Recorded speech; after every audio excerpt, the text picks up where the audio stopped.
கிறிஸ்துவுக்குள் அன்பாய் அழைக்கப்பட்ட அன்பு சகோதர சகோதரிகளே, அனைவருக்கும் மீண்டுமாக இந்த மாலை நேரத்தில் அன்பின் வாழ்த்துக்கள்.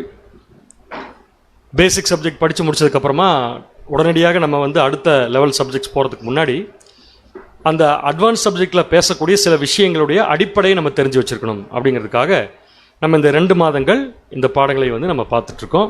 ஸோ அந்த அடிப்படையில் இன்றைக்கி நம்ம கடந்த வாரம் 4 வகுப்பாருடைய உயிர்த்தெழுதலை பற்றி நம்ம பார்த்தோம்.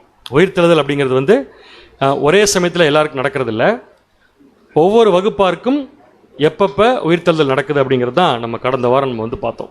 சபை, திரள் கூட்டம், முற்பிதாக்கள், உலக ஜனங்கள்.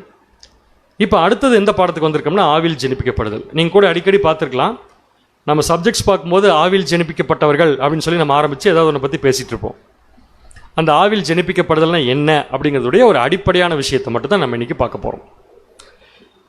இதுக்கு வசனம் இருக்குது, பட் வசனத்துக்கு போகிறதுக்கு முன்னாடி இதனுடைய ஒரு சின்ன டெஃபினேஷனை மட்டும் நம்ம படிச்சுட்டு போகலாம். முதல்ல என்ன தெரிஞ்சுக்கலான்னா, கிறிஸ்தவர்களாக அழைக்கப்பட்ட எல்லாருக்கும் இந்த ஆவியில் ஜெனிப்பிக்கப்படுதல் கிடையாது. கிறிஸ்தவர்களில் 3 ஸ்டேஜ் இருக்காங்க. கிறிஸ்துவ போய் ரீச் பண்ணுறதுக்கு 3 ஸ்டேஜ் இருக்குது. ஒன்று பார்த்திங்கன்னா அழைக்கப்பட்டவர்கள், அடுத்து தெரிந்து கொள்ளப்பட்டவர்கள், அடுத்தது அழைக்கப்பட்ட நிலைமையில தான் இன்றைக்கி இருக்கிற எல்லா கிறிஸ்தவர்களுமே இருக்கிறாங்க. நம்ம படிச்சிருக்கோம். நம்ம பேப்டிசம் எடுக்கும்போது தெரிந்து கொள்ளப்பட்ட நிலைமைக்கு வரோம். கடைசி வரைக்கும் உண்மையாக இருந்தால் கிறிஸ்துவோட சிங்காசனத்தில் போய் உட்கார போகிறோம். இதில் அழைக்கப்பட்ட நிலைமையில் இருக்கிற ஜனங்கள் எல்லாருக்குமே இந்த ஆவிக்குரிய ஜெனிப்பித்தல் கிடையாது அப்படின்னு தெளிவாக நம்ம புரிஞ்சுக்கலாம். அடுத்த விஷயம், எல்லா காலப்பகுதியிலும் தேவனுடைய திட்டத்தில் ஆவியில் ஜெனிப்பிக்கப்படுதல் இல்லை. ஒரு குறிப்பிட்ட காலப்பகுதியில் மட்டும்தான் ஆவியில் ஜெனிப்பிக்கப்படுற விஷயம் இருக்குது. ஒரு இடத்துல ஆரம்பிக்குது, ஒரு இடத்துல முடிஞ்சிருது, அவ்வளோதான். ஸோ எங்கே ஆரம்பிக்குது அப்படின்னு சொல்லி பார்த்தீங்கன்னா இயேசு கிறிஸ்துவுக்கு பின்னாடின்னு சொல்லலாம். இன்னும் ஸ்பெசிஃபிக்காக ரொம்ப பர்ஃபெக்டாக டைமோட சொல்லணும்னா பெந்தேகோஸ்தே நாளுக்கு பின்னாடி. பெந்தேகோஸ்தே நாள் தெரியுமில்ல நமக்கு எல்லாருக்குமே. சீஷர்கள் எல்லாம் மேல் வீட்டு அறையில் இருக்கும்போது அவங்க மேலே பரிசுத்தாவின் அபிஷேகம் இறங்குச்சு, அந்நிய பாஷை பேசினாங்க. அந்த பர்டிகுலர் பாயிண்ட்ல இருந்தால் இந்த ஆவியில் ஜெனிப்பிக்கப்படுதல்ங்கிற ப்ராசஸ் ஸ்டார்ட் ஆகுது.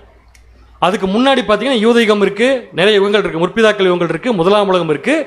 இந்த எந்த பகுதியிலுமே ஆவியில் ஜெனிப்பிக்கப்படுதல் அப்படிங்கிற ப்ராசஸ் தேவனுடைய திட்டத்தில் கிடையாது. ஸோ எங்கே ஆரம்பிக்குதுன்னா இயேசு கிறிஸ்துவுக்கு பின்னாடி பெந்தேகோஸ்தே நாளில் இது ஆரம்பிக்குது. எதோட முடிஞ்சிருது அப்படின்னு சொல்லி பார்த்தீங்கன்னா 144,000 பேர் இருக்காங்க இல்லையா, அதனுடைய கடைசி மெம்பரோட என்ன ஆகுதுன்னு பார்த்தீங்கன்னா இந்த ஆவியில் ஜெனிப்பிக்கப்படுதல் முடிஞ்சிருது. சார்ட் ஆஃப் தி ஏஜஸில் பார்த்தோம்னா நம்ம எங்கே சொல்லலாம்னா இந்த அறுவடையோட என்ன ஆகுதுன்னு பார்த்தீங்கன்னா 144,000 பேருடைய அறுவடையோட இந்த ஆவியில் ஜெனிப்பிக்கப்படுதல் முடிஞ்சிருது. அப்போ ஸ்பெசிஃபிக்காக ஆவியில் ஜெனிப்பிக்கப்படுதல் எந்த பீரியட்ல இருக்குது அப்படின்னு சொல்ல போனோம்னா சுவிசேஷ யுகத்தில் மாத்திரம்தான் அப்படிங்கிறது தான் சரியான பதில். இது எல்லா காலப்பகுதியிலும் கண்டிப்பாக கிடையவே கிடையாது. ஆவியில் ஜெனிப்பிக்கப்படுறவர்கள்லாம் யார் யார்? தேவனுடைய திட்டத்தில் 4 வகுப்பார் இருக்காருன்னு பார்த்தோம் இல்லையா, சபை, திரள் கூட்டம், முற்பிதாக்கள், உலக ஜனம். இந்த 4ல் யார் யாருக்கெல்லாம் ஆவியில் ஜெனிப்பிக்கப்படுதல் இருக்கு? சபை, திரள் கூட்டம். திரள் கூட்டத்துக்கும் இருக்கு ஆவியில் ஜெனிப்பிக்கப்படுதல் இருக்குது. ஆனால் அவங்க ஒரு சில காரணங்களால அதை முழுமை பெறாமல் விட்டுறாங்க. ஸோ ஆவியில் ஜெனிப்பிக்கப்படுதல் யார் யாருக்கு இருக்குன்னு கேட்டால் சபைக்கும் இருக்கு. அப்படின்னு என்ன புரிஞ்சுக்கலாம்னா திரள் கூட்டம் ஆகிறதுக்கு ஆவியில் ஜெனிப்பிக்கப்படுதல் கிடையாது. திரள் கூட்டம் ஆக போறவங்களையும் தேவன் ஆவியில் ஜெனிப்பிச்சிருப்பாரு, அவங்க விட்டு கொடுத்துட்றாங்க. அதனால என்ன ஆயிடுறாங்கன்னா திரள் கூட்டமாக போயிடுறாங்க. சபையும் ஆவியில் ஜெனிப்பிக்கப்பட்டிருப்பாங்க, அவங்க விட்டு கொடுக்கறது இல்லை, அதனால என்ன போயிடுறாங்கன்னா சபையாக போயிடுறாங்க. ஸோ சபைக்கும் திரள் கூட்டத்துக்கும் ஆளுகையில் வித்தியாசம் இருந்தாலும் ஆவியில் ஜெனிப்பிக்கப்படுதல் அழைப்பு இதுல எல்லாம் எந்த வித்தியாசமும் இல்லை. அப்போ எதில் வித்தியாசப்படுறாங்கன்னா அவங்க வாழ்கிற வாழ்க்கையில் தான் வித்தியாசப்படுறாங்க. கிறிஸ்து என்ற வஸ்திரத்தை கரைப்படுத்துறதுனால அந்த வாய்ப்பை அவங்க இழந்து போகிறாங்க. இதுதான் சரியான பாயிண்ட். ஸோ எல்லா கிறிஸ்தவர்களுக்கும் இந்த வாய்ப்பு கிடையாது. சபைக்கும் திரள் கூட்டத்துக்கு மட்டும்தான் இந்த வாய்ப்பு. 1000 ஆண்டு அரசாட்சியில் ஆவியில் ஜெனிப்பிக்கப்படுதல் கிடையாது. சுவிசேஷத்தில் மாத்திரம்தான் இந்த ஆவியில் ஜெனிப்பிக்கப்படுதல் இருக்கு. இந்த இன்ஃபர்மேஷன் ஃபர்ஸ்ட் நம்ம தெரிஞ்சுக்கலாம். அடுத்த விஷயத்துக்குள்ள எங்கே போக போறோம்னா ஒரு 4 கொஸ்டின். இந்த 4 கொஸ்டினை கேட்டு பதில் சொல்லி சப்ஜெக்ட் முடிச்சிட போறோம். நம்ம அந்த 4 கொஸ்டின்னா முதல்ல ஆவியில் ஜெனிப்பிக்கப்படுதல் என்றால் என்ன, அவருடைய டெஃபினிஷன் என்ன, வரையறை என்ன. அடுத்த கொஸ்டின், ஒரு சகோதரன் அல்லது ஒரு சகோதரி ஆவியில் ஜெனிப்பிக்கப்பட்டுட்டாங்க அப்படிங்கிறதுக்கான அறிகுறிகள் என்ன. இது கண்ணில் பார்க்க முடியாது. நீங்கள் யோவான் 3ஆம் அதிகாரத்தில் நம்முடைய ஆண்டவர் அழகாக பேசியிருப்பார் நிக்கோதேமு கிட்ட. இந்த ப்ராசஸ் கண்டிப்பாக ஒரு காற்று மாதிரி தான் எங்களுடைய வாழ்க்கை இருக்கும். இதை கண்ணில் பார்க்கவே முடியாது. பட் ஒரு சகோதரன் ஆவியில் ஜெனிப்பிக்கப்பட்டுட்டாருங்கிறதுக்கான அறிகுறிகள் என்னங்கிறத கண்டுபிடிக்கலாம். அவ்வளவுதான் முடியும். நெக்ஸ்ட், ஆவியில் ஜெனிப்பிக்கப்பட்ட பிள்ளைகளுக்கு இந்த பூமியில் கிடைக்கும் ஸ்லாக்கியங்கள் என்னென்ன? ஸ்லாக்கியங்கள்ங்கிறதுக்கு சரியான வார்த்தை அவங்களுக்கு கிடைக்கக்கூடிய பிரிவிலேஜஸ், அவங்களுக்கு கிடைக்கக்கூடிய மரியாதை. இந்த உலகத்தில் ஆவியில் ஜெனிப்பிக்கப்பட்டதால அவங்களுக்கு கிடைக்கிற சில ஸ்லாக்கியங்கள், பிரிவிலேஜஸ் என்ன அப்படின்னு பார்க்க போறோம். 4வது கொஸ்டின், ஆவியில் ஜெனிப்பிக்கப்பட்டவர்களுக்கு என்னென்ன ஆபத்துகள் இருக்கின்றன? இவ்வளவுதான் பிரதர், இது பேசிக். ஸோ ஆவியில் ஜெனிப்பிக்கப்படுதலுடைய ரொம்ப பேசிக்கான இந்த 4 விஷயத்தையும் நம்ம இன்னைக்கு பார்க்க போறோம். ஒரு தடவை அப்படியே போட்டோ எடுத்து உங்க மனசுல வச்சுக்கோ இதையும், இந்த 4 விஷயத்தையும். முதல் கேள்வி, ஆவியில் ஜெனிப்பிக்கப்படுதல் என்றால் என்ன? 2வது கொஸ்டின், ஒருத்தர் ஆவியில் ஜெனிப்பிக்கப்பட்டிருக்காருன்னு அவருடைய அறிகுறிகள் என்ன? 3வது, அவங்களுக்கு இந்த பூமியில் என்னென்ன பிரிவிலேஜஸ் இருக்கு? 4வது, அவங்களுக்கு என்னென்ன ஆபத்துகள் இந்த பூமியில் இருக்கு அப்படிங்கிறத பார்க்க போறோம். ஸோ முதல்ல என்ன போலான்னா, ஆவியில் ஜெனிப்பிக்கப்படுதல் என்றால் என்ன? பிரதர், நீங்க ரொம்ப நேரமா சொல்றீங்களே, இந்த வார்த்தை பைபிள்ல இருக்கா? ஆவியில் ஜெனிப்பிக்கப்படுதல் என்ற வார்த்தை பைபிள்ல இருக்கா? எங்க நீங்க கேள்விப்பட்டிருக்கீங்களா? கேள்விப்பட்டிருந்தா கண்டிப்பா பைபிள் எடுத்திருக்கும். கேள்விப்பட்டிருக்கீங்களா? எங்கேயாவது ஒரு இடத்துல ஏதோ ஒரு போதகர் சம்பந்தம் இல்லாமல் இந்த வார்த்தை விட்டுருப்பாரு, அவருக்கு அது என்னன்னே தெரிஞ்சிருக்காது, அதை நம்மளும் கேட்டிருப்போம். பட் ஆக்சுவலா இன்னைக்கு நம்ம எடுக்க போற விஷயம் பைபிள்ல இருக்கு. ஆவியில் ஜெனிப்பிக்கப்படுதல் பைபிள்ல இருக்கு. எங்க இருக்கு அப்படின்னு பார்த்தோம்னா, சேம் நிக்கோதேம் கிட்ட நீங்க பேப்டிசம் சப்ஜெக்ட் கேட்கறப்ப உங்களுக்கு ஒரு வசனம் சொல்லியிருப்போம். யார்கிட்டயா போய் இதுக்கு பதில் கேட்டு பாருங்க, சொல்றாங்களான்னு பார்க்கலாம்னு சொல்லி கேட்டிருப்போம். நிக்கோதேமுங்கிற பரிசேயன் இயேசு கிறிஸ்துட்ட வந்து, ஆண்டவரே, நான் நீங்க பேசுற யோவான் ஸ்நானகன் நீங்களும் பேசுறதை கேட்கும்போது பரலோகம் போகணுங்கிற ஆர்வம் எனக்கும் இருக்கு, அதுக்கு என்ன வழின்னு சொல்லி கேட்கிறப்ப இயேசு கிறிஸ்து நிக்கோதேமுட்ட என்ன சொல்லுவார்னா, நீ மறுபடியும் பிறவாவிட்டால் தேவனுடைய ராஜ்யத்தை காண முடியாது பாரு. உடனே நிக்கோதேம் என்ன கேட்பாரு, நான் என் தாயின் வயிற்றில் போய் மறுபடியும் பிறந்து வரணுமான்னு கேட்டப்ப, அப்படி இல்லப்பா, நான் மறுபடியும் பிறத்தல் சொன்னது அதை பத்தி அல்ல, நான் மறுபடியும் பிறத்தல் சொல்றது என்னன்னு சொல்லி சொன்னார்னா, வாசிக்கலாம். யோவான் 3ஆம் அதிகாரம் 5ஆம் வசனம். யோவான் 3ஆம் அதிகாரம் 5ஆம் வசனம். இயேசு அவனுக்கு பிரதித்திரமாக, ஒருவன் ஜலத்தினாலும் ஆவியினாலும் பிறவாவிட்டால், நல்லா நோட் பண்ணிக்கோங்க, ஒருவன் ஜலத்தினாலும் ஆவியினாலும் பிறவாவிட்டால் தேவனுடைய ராஜ்யத்தில் பிரவேசிக்க மாட்டான் என்று மெய்யாகவே மெய்யாகவே உனக்கு சொல்லுகிறேன். இந்த வசனத்தை நம்ம நீங்க அடிப்படை எடுக்க போறோம். நல்லா கவனிங்க, இந்த இடத்துல நம்முடைய ஆண்டவர் ஏற்கனவே பிறந்த ஒருத்தரை மறுபடியும் பிறக்க சொல்றாரு. நிக்கோதேமே ஏற்கனவே பிறந்துட்டார்.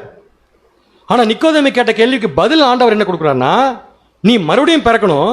மறுபடியும் பிறக்கணும்னா என்ன அர்த்தம்னா, நீ ஜலத்திலையும் பிறக்கணும், ஆவியிலையும் பிறக்கணும். ஆவியில் பிறவாவிட்டால், அந்த வார்த்தை இருக்கு, பிறவாவிட்டால். ஸோ அந்த பிறவாவிட்டால்ங்கிற வார்த்தையினுடைய ஒரிஜினல் கிரீக் பதத்திலிருந்து தமிழில் மொழிபெயர்க்கப்பட்ட வார்த்தை தான் ஜெனிப்பித்தல். பிறவாவிட்டால் வரக்கூடாதுங்க, என்ன வந்திருக்கணும், ஆவியில் ஜெனிப்பித்தல். இதுக்கு பேசிக்ல என்ன விளக்கம் பார்த்தோம்? முதலாம் உயிர்த்தெழுதல்ல பிரவேசிச்சா போதும், முதல்ல ஜலத்துல ஒரு தடவை மறிக்கணும், ஜலத்துல முதல்ல ஒரு தடவை பிறக்கணும், அப்புறம் ஆவியில பிறக்கணும். இது 2 பிறந்தா எங்க போயிடலாம், தேவனுடைய ராஜ்யத்துக்குள்ள போயிடலாம்னு சொன்னோம் இல்லையா? அந்த ஆவியில் பிறத்தல்ங்கிற வார்த்தையை மட்டும் தனியாக எடுக்க போறோம். நீங்க எல்லாரும் ஏற்கனவே ஜலத்துல பிறந்துட்டீங்க. சில பேர் போன மாசம் 12ஆம் தேதி காலையில ஜலத்துல பிறந்துட்டீங்க. ஸோ ஜலத்துல பிறந்தது முடிச்சாச்சு. இப்ப ஜலத்துல மட்டும் பிறந்தா தேவனுடைய ராஜ்யத்தில் பிரவேசிக்க முடியாது. எதுலையும் பிறக்கணும், ஆவியிலையும் பிறக்கணும். ஸோ ஆவியில பிறக்கிறதுனா என்ன அப்படின்னா, ஆவியிலே பிறக்கிறதில்ல, அந்த பிறவாவிட்டால்ங்கிற வார்த்தையினுடைய இங்கிலீஷ் வார்த்தை பி பார்ன். பி பார்ன் எங்கிருந்து இந்த ஆங்கில வார்த்தை வந்துச்சுன்னா, கிரீக் வேர்டு. ஸோ அந்த கிரீக் வேர்டு என்னன்னு பார்த்தீங்கன்னா, என்ன போட்டிருக்காங்க, ஜெனோ. ஜெனோ இங்க பாருங்க, இங்க இருக்கு பாருங்க, ஜெனாவோ. அதெல்லாம் ப்ரொனன்சியேஷன்ல வர விஷயம் தான். ஸோ நமக்கு கிரீக் வார்த்தை வேண்டாம், அந்த கிரீக் வார்த்தைக்கு மீனிங் தெரிஞ்சா போதும் நமக்கு. ஏன்னா பிறவாவிட்டால்ங்கிற வார்த்தைக்கு கிரீக் வார்த்தை ஒன்று இருக்கு, அதோடைய மீனிங் என்னன்னு பாத்தீங்கன்னா கன்சீவ். என்ன என்ன அர்த்தம் வருதுங்க அதுக்கு? கன்சீவ். கன்சீவ்னா நமக்கு என்ன அர்த்தம் உங்களுக்கு புரிஞ்சாது? கன்சீவ் என்ன அர்த்தம்? கருவுறுதல், ஒரு கரு உருவாகுதல், அதான் கன்சீவ்ங்கிற வார்த்தை. இன்னொரு வார்த்தை பாத்தீங்கன்னா ரீஜெனரேட். இந்த ரீஜெனரேட்ங்கிறத இப்ப நமக்கு வேண்டாம், விட்டுறலாம். இப்ப நம்ம எடுக்க வேண்டிய வார்த்தை கன்சீவ். அப்ப இயேசு கிறிஸ்து நிக்கோதேமுட்ட என்ன சொன்னார்னா, நீ ஜலத்திலையும் ஆவியிலையும் கன்சீவ் ஆகணும், அப்பதான் எங்க போக முடியும், நீ பரலோக ராஜ்யத்துக்குள் பிரவேசிக்கும். சோ கன்சீவ் ஆகிறது என்ன அர்த்தம்? ஒரு கரு உருவாகிறது. புரிஞ்சுக்கலாம் உங்களுக்கு? அப்படி என்றால் ஜலத்துல பிறந்த எல்லாருக்கும் தேவன் ஒரு ஆப்பர்ச்சுனிட்டி கொடுக்கிறார். ஜலத்துல பிறந்தவங்கள யார் யாரிங்க? ஆல்மோஸ்ட் எல்லாரும் தான். ஸோ எல்லாரும் ஜலத்துல பிறந்திருக்கோம். இப்ப ஜலத்துல மட்டும் பிறந்தா தேவனுடைய ராஜ்யத்தில் பிரவேசிக்க முடியாது. ஸோ எதுல மறுபடியும் கன்சீவ் ஆகும்னா ஆவியில கன்சீவ் ஆகணும். இந்த ஆவியில கன்சீவ் ஆகிற விஷயம் தான் கரு உருவாகிறது. இந்த கரு உருவாகுதல், கன்சீவ்ங்கிற வார்த்தையுடைய கிரேக்க வார்த்தை தான் ஜெனோ அப்படின்னு கொடுத்துருப்பாங்க. அதனுடைய வார்த்தை தான் தமிழ் எப்படி வந்திருக்குன்னா ஜெனிப்பிக்கப்படுதல் சொல்லி வந்திருக்கு. புரிஞ்சா உங்களுக்கு? ஸோ ஜெனிப்பிக்கப்படுதல் என்ன அர்த்தம்? உருவாக்கப்படுதல்னா ஒரு அர்த்தம் இருக்கு. உருவாக்கப்படுதல்னா ஒரு ரா மெட்டீரியல் வச்சு ஒரு பொருளை உருவாக்குறது. ஜெனிப்பிக்கப்படுறதுன்னா அது கருவா உருவாகி வரணும், அது ஒரு தாயின் வயிற்றில் உருவாகி வரணும். அதே மாதிரி நமக்குள்ள ஒரு கரு உருவாகி வர்றதுதான் ஆவியில் ஜெனிப்பிக்கப்படுதல். பட் அந்த கரு எதன் மூலமா உருவாகும்னா மாம்சத்தின் மூலம் உருவாகக்கூடாது, தேவனுடைய ஆவியின் மூலம் உருவாகணும். இப்ப வாசிக்கலாம் பாருங்க. இந்த கட்டிங்க கொஞ்சம் தமிழ் மொழிபெயர்ப்பு புரிஞ்சுக்க கொஞ்சம் நம்ம வழக்கமா படிக்கிற மாதிரி இருக்காது. நிறுத்தி நிதானமா வாசிச்சோம்னா புரிஞ்சுக்கலாம். நம்ம வாசிங்க. இப்ப அங்கு புது ஜீவன் உருவாகிறது என்பது ரியலா சொல்ல போனா ஒரு புது ஜீவன் ஆவியினால் உருவாகிறது. யாருக்குள்ள?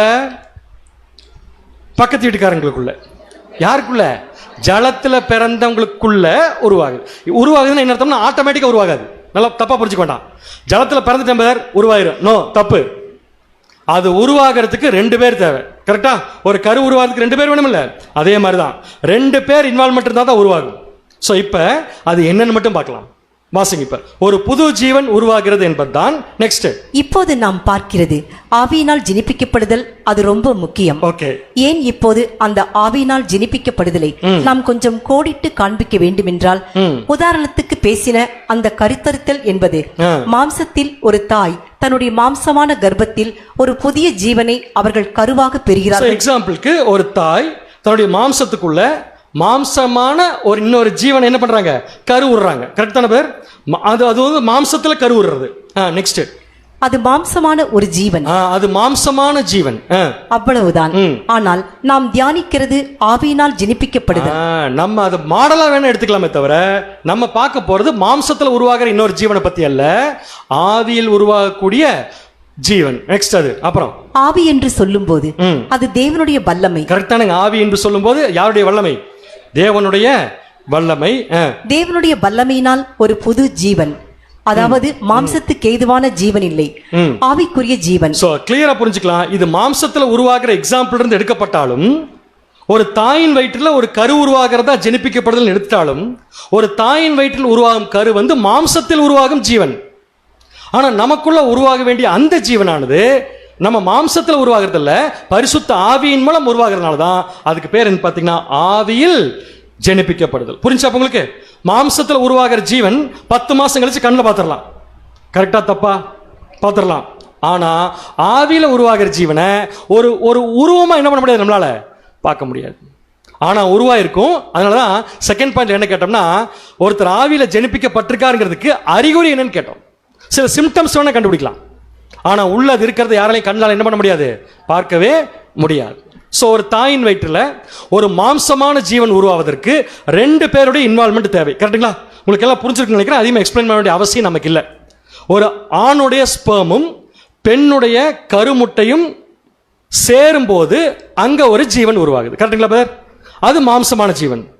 அப்படியே நம்ம பாயிண்ட்டுக்கு வந்தோம்னா, ஆவிக்குரிய ஜீவன் ஆவியில் ஜெனிப்பிக்கப்படுதல் நமக்குள்ள நடக்கணும்னா, நமக்குள்ளேயும் கரு உருவாகணும்னா, நாமளும் கரு உறுதல் ப்ராசஸ்குள்ள போகணும்னா, நாமளும் ஜெனிப்பிக்கப்படணும்னா, நமக்குள்ள ஆவிக்குரிய ஜீவன் உருவாவதற்கு எதுவும் சேரணும். ஒரு மாம்சத்துக்குரிய ஜீவன் ஒரு தாயின் வயிற்றில் உருவாகிறதுக்கு ஆண் பெண் 2 பேர்த்தோட விஷயம் சேர்ந்தா போதும். ஆனா இது ஆவிக்குரிய ஜீவன், இது நமக்குள்ள உருவாகிறதுக்கு எதுவும் சேரணும். First point, very first point. நான் தான் அப்பவே ஒரு விஷயம் சொன்னேன் உங்ககிட்ட. தண்ணியில பிறந்துட்டா எல்லாருக்கும் ஆவியில் ஜெனிப்பிக்கப்படுதல் நடந்துச்சு என்ன பண்ண முடியாது, சொல்ல முடியாது. முதல் விஷயம் என்னன்னா, தேவன் ஸ்டெப் எடுக்க மாட்டாரு, நாம ஸ்டெப் எடுக்கணும். என்ன ஸ்டெப் எடுக்கணும்னா, நம்முடைய மாம்சீக அர்ப்பணிப்பு. ஒரு தடவை சொல்லிடலாம் எல்லாருமே வாயில. நம்முடைய அது என்ன மாம்சீக அர்ப்பணிப்பு? ஆவிக்குரிய ஜீவன் உள்ள உருவாகணும்னா இந்த மாம்சத்தை முதல்ல திறக்கணும்னா திறக்கணும்னா விட்டு கொடுக்கணும். இந்த விஷயத்தை யார் செய்றாங்களோ அவர்கள் தேவனை இன்வைட் பண்றாங்க. இந்த ப்ராசஸ் யார் செய்றாங்களோ அவங்க தேவனை இன்வைட் பண்றாங்க. எதுக்கு இன்வைட் பண்றாங்கன்னா, தேவனே எனக்குள்ள நான் கரு உருவாகிறதுக்கு எடுக்கிற ஸ்டெப்பை எடுத்துட்டேன், நீங்க எடுக்கிற ஸ்டெப்பை எடுங்க, எனக்குள் ஆவியில் ஜெனிப்பிக்கப்படுதல் நடந்துவிடும் சொல்றாங்கன்னு அர்த்தம். சரிங்களா? இப்ப நீங்க சொல்லுங்க, மாம்சீக அர்ப்பணிப்பு என்றால் என்ன? மாம்சீக அர்ப்பணிப்பு தெரியாதுங்களா பத்திரம் உங்களுக்கு? சொல்லுங்க கொஞ்சம். அதாவது சோகமா சொல்லக்கூடாது. இது சோகமா சொல்ற விஷயமே இல்லை, முதல்ல சந்தோஷமா சொல்ற விஷயம். என்னன்னு சொல்லுங்க. இனிமேல் பாருங்க, இனிமேல் வந்ததுனால அக்செப்ட் பண்ணிட்டேன். இனிமேல் என் வாழ்க்கை யாருக்கு மட்டும்தான்? தேவனுக்கு மாத்திரம்தான் சொல்லி சொல்றதல்ல, இருதயத்தில் டிசைட் பண்றது, இருதயத்தில் முடிவெடுக்கிறது. யார் எடுத்த மாதிரி முடிவு தெரியுமா? நம்முடைய ஆண்டவராகிய இயேசு கிறிஸ்து முதல்ல ஆவியில் ஜெனிப்பிக்கப்பட்டவர். அவர் எடுத்த முடிவை நம்ம எடுக்கணும்.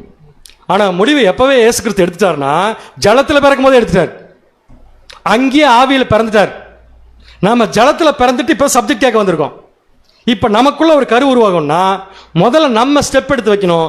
அந்த ஸ்டெப் என்னன்னு சொல்லி பாத்தீங்கன்னா வேற ஒண்ணுமே இல்ல, மாம்சீக அர்ப்பணிப்பு. ரசல் போ ரொம்ப அழகா சொல்லுவார், வாழும் உரிமைகளை விட்டு கொடுத்தல்.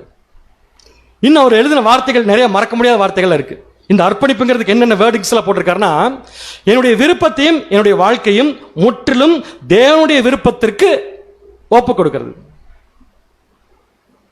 என்னுடைய வாழ்க்கை என்னுடைய விருப்பத்தை முற்றிலும் தேவனுக்காக என்ன பண்றதுன்னா ஒப்பு கொடுக்கிறது. இதுக்கு பேர் தான் என்ன பண்றதுன்னா அர்ப்பணிப்பு. இதை இயேசு கிறிஸ்து செஞ்சார். பேப்டிஸ்ட்ல கமிட்மெண்ட் கொடுத்துட்டு செஞ்சார். என்ன கமிட்மெண்ட் இயேசு கிறிஸ்து கொடுத்தாரு அர்ப்பணிப்பு பண்றதுக்கு? வாசிக்கலாம். எபிரேயர் 10 அதிகாரம் 7 வசனம். எபிரேயர் 10 அதிகாரம் 7 வசனம். அப்பொழுது நான், தேவனே உம்முடைய சித்தத்தின்படி செய்ய இதோ வருகிறேன். இதுல ரொம்ப ஈஸியா படிச்சுட்டு போயிடும். ஆனா நல்லா யோசிச்சு பார்த்தோம்னா அவ்வளவு சீக்கிரம் படிக்கவே முடியாது வசனத்தை. நல்லா கவனிங்க. இந்த வசனத்துல தேவனே, அட்ரஸ் தேவனுக்கு, தேவனே உம்முடைய சித்தத்தின்படி செய்ய இதோ வருகிறேன்.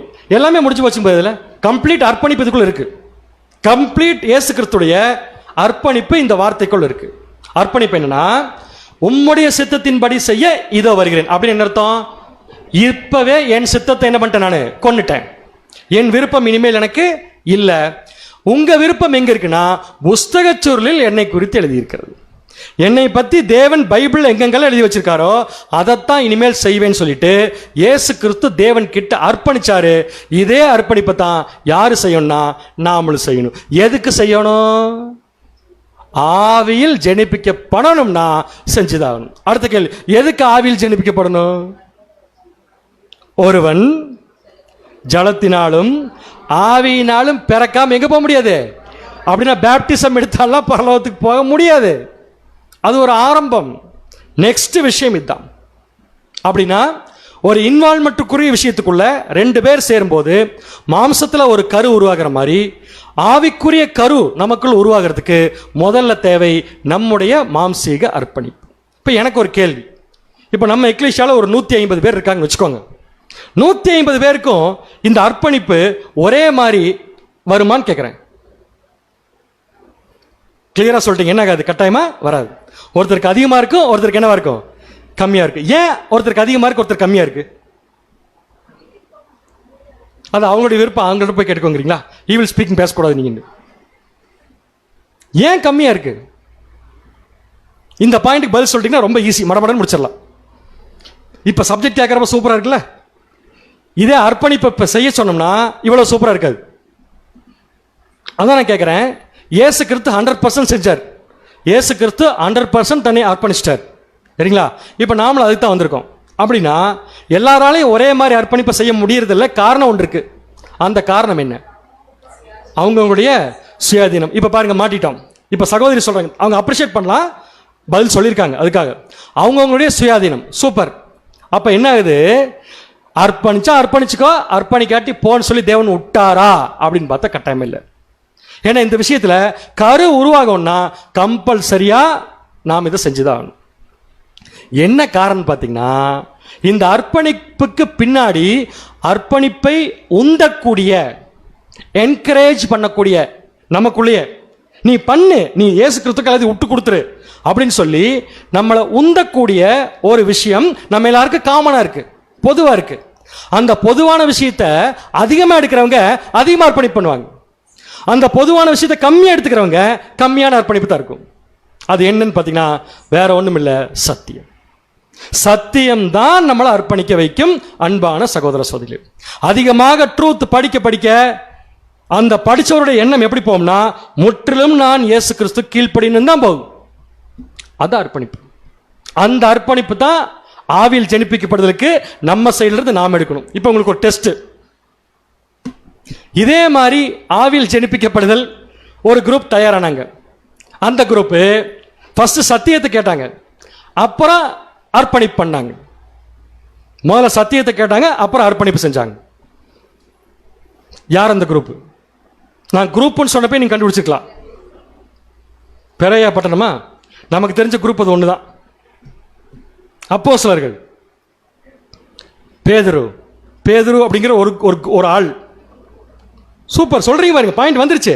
பேதுரு போய் பிரசங்கம் பண்ணி ஒரு யூதர்கள் குரூப் ரெடி ஆனாங்க இல்லையா? எத்தனை பேர் பேப்டிசம் எடுத்தாங்க? அவங்க எல்லாரும் எந்தெந்த விஷயத்தை கேட்டு என்னென்ன பண்ணாங்க தெரியுமா? இப்ப அந்த வசனத்தை இந்த ஆங்கிள் படிக்கலாம் பாருங்க. அப்போஸ்தலர் 2ஆம் அதிகாரம் 37 மற்றும் 38. அப்போஸ்தலர் 2ஆம் அதிகாரம் 37, 38 வசனங்கள். இதை அவர்கள் கேட்டபோது பேதுரு பேசின சத்தியம். அப்ப சத்தியம் அவங்களை என்ன பண்ணுது? புஷ் பண்ணுது, உந்துது. எதுக்கு உந்துவது? என்ன செய்யணும்னு கேட்பதற்கு உந்துது. பாருங்க, வாசிங்க, முதல்ல இருந்து வாசிங்க. இதை அவர்கள் கேட்டபொழுது இருதயத்திலே குத்தப்பட்டவர்களாகி பேதுருவையும் மற்ற அப்போஸ்தலரையும் பார்த்து சகோதரரே, நாங்கள் என்ன செய்ய வேண்டும் என்றார்கள். இதுதாங்க அர்ப்பணிப்பு. புரியுது உங்களுக்கு? என்னட்டு பிரதர், ட்ரூத் கேட்டேன், அக்செப்ட் பண்ணிட்டேன், இப்ப நான் என்ன பண்ணணும் கேட்கிறோம் பாத்தீங்களா? அது அர்ப்பணிப்பு. அப்ப இந்த அர்ப்பணிப்பு அவங்களுக்கு யார் கொடுத்தா? பேதுரு கொடுத்தாரா? இல்ல, பேதுரு பண்ண பிரசங்கம். புரிஞ்சு உங்களுக்கு? இந்த அர்ப்பணிப்பு தான் அன்னைக்கு ஆரம்பிச்சது. எத்தனை பேர் பேப்டிசம் எடுத்தாங்க? இப்ப எனக்கு என்ன டவுட் ஆயிடுச்சுன்னா, 1,40,000 3,000 அங்கேயே முடிச்சுது. பேலன்ஸ் எவ்வளவு? 1,41,000 தான். ஒரு ஒப்புமைக்கா சொல்றேன். அப்ப இவங்க எல்லாருமே ஆவியில ஜெனிப்பிக்கப்பட்டிருந்தாங்கன்னா, ஈவன் ஆஃப்டர் பெந்தகோஸ்து நாள் பட்டிருந்தாங்கன்னா, இவங்க எல்லாரும் சர்ச் கிளாஸ் என்ன பண்ணிருப்பாங்க? கட்டாயமா போயிருப்பாங்க. அப்ப இவங்க சைடுல இருந்து ஆவியில் ஜெனிப்பிக்கப்படுறதுக்கு சத்தியத்தை கேட்டாங்க. அந்த சத்தியம் அவங்களை உந்தி கொண்டு போய் எங்க நிக்க வச்சிருச்சுன்னா, அர்ப்பணிப்புங்கிற விஷயத்துக்குள்ள கொண்டு போய் நிக்க வச்சிருச்சு. இப்ப நமக்கு சத்திய வசனத்தை விட்டா ஆவியில் ஜெனிப்பிக்கப்படுறதுக்கு நம்ம சைடுல இருந்து நம்முடைய அர்ப்பணிப்பை கொடுக்கறதுக்கு வேற வழியே கிடையாது. யாரெல்லாம் சத்தியத்தை அதிகமா கேட்கறாங்களோ அவங்க ஈஸியா தங்களை விட்டு கொடுத்து அர்ப்பணிச்சிருவாங்க. வசனம் வாசிக்கலாம். 1 பேதுரு 1ஆம் அதிகாரம் 23ஆம் வசனம். 1 பேதுரு 1ஆம் அதிகாரம் 23ஆம் வசனம். அழிவுள்ள வித்தினாலே அல்ல, என்றென்றைக்கும் நிற்கிறதும் ஜீவன் உள்ளதுமான தேவ வசனமாகிய அழிவில்லாத வித்தினாலே மறுபடியும் ஜெனிப்பிக்கப்பட்டிருக்கிறது. அந்த வசனம் எப்படி? அந்த வசனத்தை பத்தி பேசுது. எப்படி பேசுதுன்னா, என்றென்றைக்கும் நிற்கிறதும் ஜீவன் உள்ளதுமான தேவ வசனமாகிய அழிவில்லாத வித்தினாலே, கம்ப்ளீட் பண்ணுங்க, நானே சொல்லிட்டு இருக்கிறேன், மறுபடியும் என்ன பண்ணப்பட்டிருக்கீங்க? அப்ப நம்முடைய ஜெனிப்பித்தலுக்கு பின்னாடி நம்மளை உந்தறது எதுன்னு சொல்லி பாத்தீங்கன்னா வேத வசனம். இன்னொரு வசனம், யாக்கோபு 1:18. யாக்கோபு 1ஆம் அதிகாரம் 18ஆம் வசனம். அவர் சித்தம் கொண்டு தம்முடைய சிருஷ்டிகளில் நாம் முதற் பலன்களாவதற்கு நம்மை சத்திய வசனத்தினாலே ஜெனிப்பித்தார். எவ்வளவு பெரிய பாயிண்ட்! நம்மளை சத்திய வசனத்தினால என்ன பண்ணிருக்காரு நம்மள அப்படின்னு என்ன அர்த்தம்? ஆவியில் ஜெனிப்பிக்கப்படுற ப்ராசஸ்க்கு நம்ம சைடுல இருந்து நம்ம எடுக்க வேண்டிய ஸ்டெப் நம்முடைய அர்ப்பணிப்பு. அந்த அர்ப்பணிப்பை நம்ம கொடுக்கறது எதுன்னு பாத்தீங்கன்னா இந்த சத்தியம். புரிஞ்சு உங்களுக்கு? சோ நம்ம சைடுல இருந்து நம்ம ஸ்டெப் எடுத்தாச்சு. ஒருத்தர் மட்டும் முடிவெடுத்தா கரு உருவாகாது. கரெக்டா? மாம்சத்துல கரு உருவாகிறதுக்கு ஒரு ஆண் ஒரு பெண் ஸ்டெப் எடுக்கணும். ஆவியில ஒரு கரு உருவாகிறதுக்கு நாம ஸ்டெப் எடுக்கணும், தேவனும் ஸ்டெப் எடுக்கணும். நம்முடைய ஸ்டெப் என்ன? பயப்படாம சொல்லுங்க, நம்முடைய ஸ்டெப் என்ன? மாம்சீக அர்ப்பணிப்பு எதன் மூலமா வரணும்? சத்திய வசனத்தின் மூலமா வரணும். வந்துருச்சா? இது மனசார வந்துருச்சுன்னா இதுக்கப்புறம் தேவன் அடுத்தது இன்னொன்னு கொடுப்பார். அந்த இன்னொன்னு பேர் பாத்தீங்கன்னா அவருடைய பவர், பரிசுத்த ஆவியால ஒரு குழந்தையை பிறக்க வைக்க முடியுமா? இப்படி கேட்க கூடாது, கேள்வி மாத்தி கேட்டேன். பரிசுத்த ஆவியால் ஒரு கருவை உற்பத்தி செய்ய முடியுமா? முடியும். சகோதரர்கள் முடியாதுங்கிறாங்க, பதில் சொல்ல முடியாதுங்கிறாங்க. வேற ஒண்ணும் இல்ல. முடியுமா முடியாதா? முடியும். எக்ஸாம்பிள் சொல்லுங்க. இப்ப நம்முடைய ஆண்டவராகிய இயேசு கிறிஸ்து. ஆனா நம்முடைய ஆண்டவராகிய இயேசு கிறிஸ்துடைய மாம்ச ஜீவனத்தாங்க உருவாக்க முடிச்சது மரியாள் வைத்துக்குள்ள. சில பேர் என்ன பண்ணிடுறாங்க தெரியுமா? மரியாள் புனிதமானவர், மரியாள் புனிதமானவர் சொல்லி அந்த அம்மாவுக்கு சிலை செஞ்சு வெளிப்படுத்தின விசேஷம் 12ஆம் அதிகாரத்தில் வந்திருக்க அந்த அம்மாவுக்கும் இந்த அம்மாவுக்கு கம்பேர் பண்ணி கையில குழந்தை கொடுத்து இன்னைக்கு வரைக்கும் சர்ச் வாசல் நிக்க வச்சிருக்காங்க. நல்லா புரிஞ்சுக்கோங்க, இயேசு கிறிஸ்துடைய மாம்சத்தை உருவாக்குறதுக்கு தான் அந்த ஜீவன். இயேசு கிறிஸ்துக்குள்ள உருவாகிற ஜீவன் மரியாளால உருவாக்க முடியாது. புரியுதா உங்களுக்கு? சோ நெக்ஸ்ட் பாயிண்ட் வந்துடலாமா? அப்ப தேவன் நம்முடைய அர்ப்பணிப்பை அங்கீகரிச்சு அவர் என்ன பண்றாருன்னா தன்னுடைய பரிசுத்த ஆவியை நம்முடைய அர்ப்பணிப்போட சேர்க்கும் போது ரெண்டு சேர்ந்து உருவாகிற கருதான் ஆவியில் ஜெனிப்பிக்கப்படுதல் அப்படிங்கிற ப்ராசஸ். இந்த ப்ராசஸ்ல உருவாகிற அந்த கரு, அந்த குழந்தைக்கு பேர் தான் நியூ கிரியேஷன். புரிஞ்சா உங்களுக்கு? சோ புது சிருஷ்டி என்பது ஒரு குழந்தை, ஒரு சிருஷ்டிப்பு. அது உருவாகிற ப்ராசஸ் ஆவியில் ஜெனிப்பிக்கப்படுதல். ஓகே, எப்படி இந்த குழந்தை உருவாச்சு? எப்படி கரு உருவாச்சு சொல்லுங்க. முதல்ல நம்முடைய அர்ப்பணிப்பு, ரெண்டாவது தேவனுடைய பரிசுத்த ஆவி, தேவனுடைய இன்வால்மெண்ட், தேவனுடைய பவர், ரெண்டு சேர்ந்து நமக்குள்ள ஒரு புது சிருஷ்டி என்னதுன்னு பார்த்தீங்கன்னா உருவாகுது. இந்த ப்ராசஸ் பேர் தான் ஆவியில் ஜெனிப்பிக்கப்படுதல். புரிஞ்சா உங்களுக்கு? ரைட். ஒரு தாயின் வயிற்றுல மாம்சத்துல ஒரு குழந்தை உருவாச்சுன்னா அந்த குழந்தைக்கு எல்லா விஷயமும் எங்க இருந்து போகும்? அங்க பார்த்தா கண்டுபிடிச்சு, காப்பி அடிச்சா கண்டுபிடிச்சிடலாம். எனக்கு இதை பத்தி அதிகமாக அனலைஸ் பண்ண தெரியல, ஓப்பனா சொல்றேன். ஆனா குழந்தைக்கு தொப்புள் கொடி மூலமா தானே எல்லாமே போகுது, சத்து எல்லாமே போகுது, கரெக்டானே? அப்ப இந்த குழந்தை வளரணும்னா எது முக்கியம்? தாயின் வயிற்றுக்குள்ள ஆணுடைய ஸ்பெர்மும் பெண்ணுடைய கருமுட்டையும் முக்கியமல்ல. அது முடிஞ்சது. அது அங்கீகரிக்கப்பட்டு தான் குழந்தையா மாறி இருக்கு, கருவா மாறி இருக்கு. இப்ப இந்த கரு வளர்ச்சி அடைவதற்கு மறுபடியும் ஏற்கனவே உருவாகின விஷயங்கள் தேவையில்லை. அது தாயினிடமிருந்து சத்துக்களை பெற்றுக்கொள்றதுக்கு தொப்புள் கொடி அங்க இருக்கு. அப்படின்னு அந்த குழந்தை வளரணுமா வேண்டாமா? வளராம முட்டுச்சுன்னா இந்த குழந்தை என்ன ஆயிரும்? செத்து போயிடும். கரெக்டா? அப்படின்னா நமக்கு தொப்புள் கொடி எது? இதுக்கு மேல நான் கேள்வி கேட்க விளக்கம் இல்லை. ஒரு கரு உருவாயிடுச்சுல, இல்லை? எப்படி உருவாச்சு? நம்முடைய அர்ப்பணிப்பு. ஞாயிற்றுக்கிழமை சாயந்தரம் எங்க போய் அர்ப்பணிப்பெல்லாம் சொல்றது நம்முடைய அர்ப்பணிப்பு தேவனுடைய பரிசுத்த ஆவி சேர்ந்து ஒரு கரு உருவாச்சு இல்லையா? அது வளரணுமா வேண்டாமான்னு கேட்கிறேன். வளருவதற்கு தொப்புள் கொடி எங்க ஜாயிண்ட் ஆயிருக்குன்னு கேட்கிறேன். ஏன்னா அங்கிருந்து எல்லாம் வரப்போகுது. தெரிஞ்சவங்க கொஞ்சம் சொல்ல வேண்டாம், நீங்க ட்ரை பண்ணுங்க. எதோட கனெக்ட் ஆகணும்? எதோட கனெக்ட் ஆன வளருமோ அதோட கனெக்ட் ஆகணும், தேவனோட கனெக்ட் ஆகணும். எப்படி? இங்க இருந்து ஒரு பெரிய டியூப் எடுத்து அது கண்ணிலே பார்க்க முடியாது பிரதர். எதோட கனெக்ட் ஆனா அது வளரும். இதுக்கு பதில் சொல்லிட்டீங்கன்னா கிரேட். சத்தியத்தோட, அதான் ஏற்கனவே வந்து இப்பதான் சொன்னேன், திருப்பி அதுக்கு வரக்கூடாதுன்னு சொல்லிட்டு நான் ஏற்கனவே. எதோட கனெக்ட் ஆயிருக்கும்னா ஏற்கனவே அர்ப்பணிக்கப்பட்ட அப்படின்னு ஒன்று வந்துச்சு இல்லையா? வந்துச்சா வரலையா? அதை டிசைட் பண்ணது நம்முடைய மனசு தானே. மனசு தான் டிசைட் பண்ணி. இப்ப என்ன பண்ணுறாருன்னா தேவன் அர்ப்பணிக்கப்பட்ட மனசோட அதை லிங்க் பண்ணி விட்டுறாரு. அப்படின்னு அர்ப்பணிக்கப்பட்ட மனசு யாருக்கு இருக்கணும்? அவருக்கு இருக்கணும். அவர் மூலம் எனக்கு வந்துருமா? எனக்குள்ள இருக்கணும். இப்ப தேவன் என்ன பண்ணுவார் தெரியுமா? வாரத்துக்கு 10 சப்ஜெக்ட் இந்த மைண்டு கொடுத்துருவார். 10 இல்ல, இன்னைக்கு அதிகம், அதை விட அதிகமாகிடுச்சு வாரத்தில். நம்ம எக்லிஷன் எடுத்தீங்கன்னா 3 சப்ஜெக்ட் நல்லா உள்ள போகும். இந்த அர்ப்பணிக்கப்பட்ட மனசு சத்தியங்களை உள் வாங்க வாங்க எப்படி டெவலப் ஆகுன்னு சொல்லி பார்த்தீங்கன்னா இன்னும் அர்ப்பணிக்கக்கூடிய எண்ணம் அதுக்கு என்ன ஆகும்? வரும். அப்ப அர்ப்பணிக்கப்பட்ட இந்த எண்ணத்தோட நம்முடைய புது சிருஷ்டியை கனெக்ட் பண்ணியாச்சுன்னா புது சிருஷ்டி எப்படி வளரும்னா அர்ப்பணிக்கப்பட்ட மனசாவே வளருது. அந்த புது சிருஷ்டி என்னைக்குமே சுயத்தை மட்டும் நினைக்கவே நினைக்காது. ஏன்னா அது ஏதோட லிங்க் ஆயிருக்கு. நம்முடைய மைண்டு, இந்த மைண்டு தான் அர்ப்பணிப்பு செஞ்சது. அந்த மைண்டோட தேவன் என்ன பண்ணிட்டாருன்னா நினைச்சிட்டு தேவன் குழந்தையை பார்க்க மாட்டாரு, அர்ப்பணிக்கப்பட்ட மைண்டை பார்ப்பார். அதுக்கு தேவையானது போற என்ன பண்ணிடுவாருங்க? சப்ளை பண்ணிடுவார். அதை வாங்கிட்டோம்னா தப்பிச்சோம், வாங்காம விட்டோம்னா குழந்தை வளராம செத்து போயிடும். அன்பான சகோதர சகோதரிகளே, இவ்வளவு நேரம் நம்ம பார்த்தது ஆவியில் ஜனிப்பிக்கப்படுதலுடைய பேசிக். கிளியர்? ஸோ ஆவியில் ஜனிப்பிக்கப்படுதல் என்றால் என்ன? ஒரு பேப்பர் கொடுத்து எழுத சொல்லலாம் எல்லாத்தையுமே. கண்டிப்பாக இப்போ நீங்கள் எழுதிடுவீங்க எனக்கு தெரியும். நாளைக்கு கேட்டால் தான் எழுதுவோமே நமக்கு தெரியாது. Okay, next question.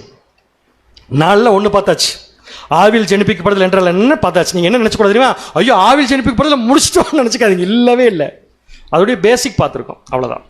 Next question, டைரக்டாக எங்கே ஜம்ப் பண்ணிட்டேன்னா, ஆவியில் ஜெனிப்பிக்கப்பட்டவர்களுக்கு என்ன ஆபத்து இருக்கு பூமியில்? ஏன் பேர் நல்ல விஷயத்தில் விட்டு கடைசியில் கெட்ட விஷயத்துக்கு போய் தாவிட்டீங்க நீங்கள்? நான் தாவலிங்க. முதல்ல ஆவில் ஜெனிப்பிக்கப்படுதல்னா என்னன்னு பார்த்தோம் இல்லையா? அதில் ஏதாவது ஒன்று நடக்கலைன்னா இது ஆபத்து. ஸோ நெக்ஸ்ட் கொஸ்டின், ஆபத்துக்கள் என்ன? ஒரு தாயின் வயிற்றில் மாம்சத்தில் ஒரு கரு உருவாயிருச்சுன்னா அது கம்பல்சரியா குழந்தையா வெளியே வந்தா மட்டும்தான் உயிரோடு இருக்கும். நான் சொல்றது கரெக்டா தப்பா சொல்றேனா? மாம்சத்தில் ஒரு கரு உருவாச்சு இல்லையா, அது வளர்ந்து ஒரு உயிருள்ள குழந்தையா வெளியே வந்தா மட்டும்தான் உயிரோடு இருக்கும். ஆனா வெளியே வர்றதுக்குள்ள அதுக்கு நிறைய ஆபத்துக்கள் இருக்கு. என்ன ஆபத்து இருக்கு? கரு சிதைவு. கரு சிதைவுன்னு என்ன அர்த்தம்? கரு செதஞ்சிருச்சு, கரு வளர்ச்சி அடையல. சூப்பர். கரு வளர்ச்சி அடையாம போனதுக்கு யார் காரணம்? ரெஸ்பான்சிபிலிட்டி யாரு? தாய் தான் காரணம். கரெக்டா இல்லையா சொல்றது? ஒத்துக்க மாட்டாங்க போல் இருக்கு பாருங்க. தாய் தான் காரணம். கரெக்டா? இப்ப மறுபடியும் செத்து போன இந்த குழந்தையை திருப்பியும் வயிற்றுக்குள்ள கொண்டு போய் வச்சு ஒரு டாக்டரால வளர வைக்க முடியுமா? அப்ப ஒரு தடவை பிறந்தது உயிரோட வந்தா மட்டும்தான் பிரயோஜனம். இடையில செத்து போச்சுன்னா திருப்பி அதை உயிரோட வர வைக்க முடியாது. ஒத்துக்கிறீங்களா? இந்த டேஞ்சர் யாருக்கும் இருக்கு. ஆவியில ஜெனிப்பிக்கப்பட்டிருக்கிற நமக்கும் இருக்கிறது. அன்பான சகோதர அப்படின்னு என்ன அர்த்தம்? ஒரு தடவை ஆவியில ஜெனிப்பிக்கப்படுதல் நடந்துருச்சுன்னா, நமக்குள்ள நடந்துருச்சுன்னா, நடக்கிறதுக்கு முன்னாடி என்ன நடக்கணும்? நம்முடைய அர்ப்பணிப்பு முக்கியம். எந்த அர்ப்பணிப்பு? இந்த பூலோக வாழ்க்கையின் அர்ப்பணிப்பு முக்கியம். அதை அப்ரிஷியேட் பண்ணி தேவன் பரிசுத்தாவை கொடுக்கணும். அப்புறம் தானே கரு உருவாகுது. உருவாகுது இல்லையா பேர்? உருவான இந்த கருச்சிதைவாவதற்கு வாய்ப்புகள் இருக்கு. வாசிங்க. இப்ப போஷிக்கப்பட்டு பாதுகாக்கப்பட்டு பராமரிக்கப்பட்டு வரணும். அதான் கரெக்ட். வரும். அப்படியே நீடித்தால் தான் அது குழந்தையாய் பிறக்கும். அப்படியே நீடித்தால் தான் அது என்னவா பிறக்கும்? குழந்தையாக பிறக்கும். அந்த புதிய சிந்தை இடையில் அழிந்து போவதற்கும் வாய்ப்பிருக்கிறது. இப்ப ஒரு கேள்வி உங்ககிட்ட, புதிய சிந்தை இடையில் அழிந்து போவதற்கு என்ன இருக்கு? வாய்ப்பு இருக்கு. இப்ப கரெக்டா பதில் சொல்லுங்க. இந்த குழந்தை எப்ப அழிஞ்சு போக வாய்ப்பு இருக்கு? நான் சொல்ற ஆவிக்குரிய இந்த ஜெனிப்பிக்கப்படுதல்ல நமக்குள்ள உருவாயிருக்கிற நியூ கிரியேஷன் அழிஞ்சு போகிறதுக்கு எப்ப வாய்ப்பு இருக்குன்னு கேட்டேன். எதோட கனெக்ட் ஆயிருக்கு? இப்ப எதோட கனெக்ட் ஆயிருக்குன்னு கேட்டேன். மைண்ட் சொல்லக்கூடாது, தப்பு. மைண்ட் சொல்லக்கூடாது, தப்பு. அர்ப்பணிக்கப்பட்ட மைண்டு. இந்த அர்ப்பணிக்கப்பட்ட மைண்ட் அர்ப்பணிச்சதுலே இருந்துச்சுன்னா குழந்தை வளர்ந்துரும். இந்த அர்ப்பணிக்கப்பட்ட மைண்ட்ல ஏதாவது கோளாறு வந்துச்சுன்னா மைண்டுக்கு பிரச்சனை இல்லை, உள்ள இருக்கிற கருவுக்கு பிரச்சனை, நியூ கிரியேஷனுக்கு பிரச்சனை. புரியுதா உங்களுக்கு? சோ நியூ கிரியேஷனுக்கு பிரச்சனை வந்துருச்சுன்னா அந்த பிரச்சனைக்கு பேர் தான் கரு சிதைவு. ஓகேங்களா? இப்ப சகோதரர் ஒரு வசனம் கொடுத்திருக்காரு பாருங்க. எங்கிருந்து படிக்கலாம்? ஜெனிப்பிக்கப்படுதலுக்குள்ளே போகிறவர்களில், இந்த வாய்ப்புக்குள்ளே ஜெனிப்பிக்கப்படுதலுக்குள்ளே போகிறவர்களில் சிலர் இந்த ஜெனிப்பித்தல் முழுமை பெறாமல் பூரணமடையாமல் அதனால் பிறக்க முடியாமல் இடையில் கருச்சிதைவு ஆகிறதற்கு வாய்ப்பு இருக்கிறது. இடையில் கருச்சிதைவு ஆவதற்கு என்ன இருக்குதுங்க? வாய்ப்பு இருக்கிறது. இதைத்தான் எங்க சொல்லியிருக்காமா? எபிரேயர் 6ஆம் அதிகாரம் 4ஆம் வசனத்திலிருந்து 6ஆம் வசனம் வரைக்கும் சொல்லியிருக்காமா. இதை பத்தி நான் இங்க போடல வசனமா, ஆனா உங்களுக்கு தெரிஞ்சிருக்குன்னு நினைக்கிறேன். நான் ஸ்டார்ட் பண்றேன், நீங்க முடிச்சிருங்க.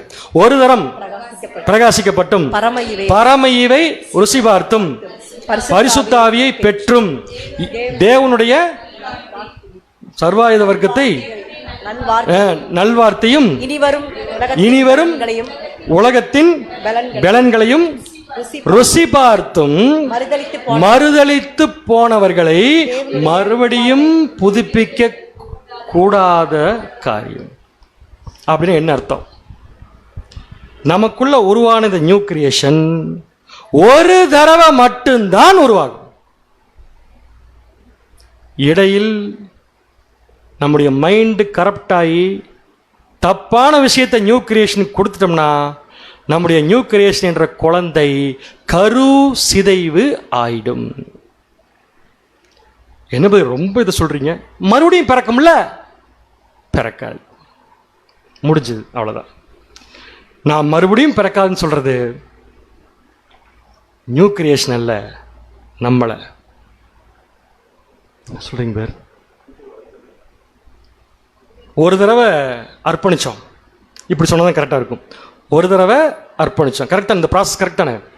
ஒரு தடவை அர்ப்பணிச்சோம், வசனத்தை கேட்டு அர்ப்பணிச்சோம், தேவன் நம்பி பரிசுத்தாவியை கொடுத்து இது ரெண்டு சேர்ந்து ஒரு கரு உருவாயிருச்சு. ஓகே பார், இந்த நியூ கிரியேஷன்ங்கிற கரு உருவாவதற்கு எதெல்லாம் காரணம்? நம்முடைய அர்ப்பணிப்பு. கரெக்டா?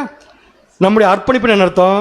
தேவன்கிட்ட போய் நம்ம என்ன சொல்லிட்டோம்னா, தேவனே இனிமேல் நான் எனக்கு வேண்டான்னு சொல்லிட்டோம், இனிமேல் எனக்கு இந்த பூமிக்குரிய வாழ்க்கை வேண்டான்னு சொல்லிட்டோம். கரெக்டா தப்பா நான் சொல்றது?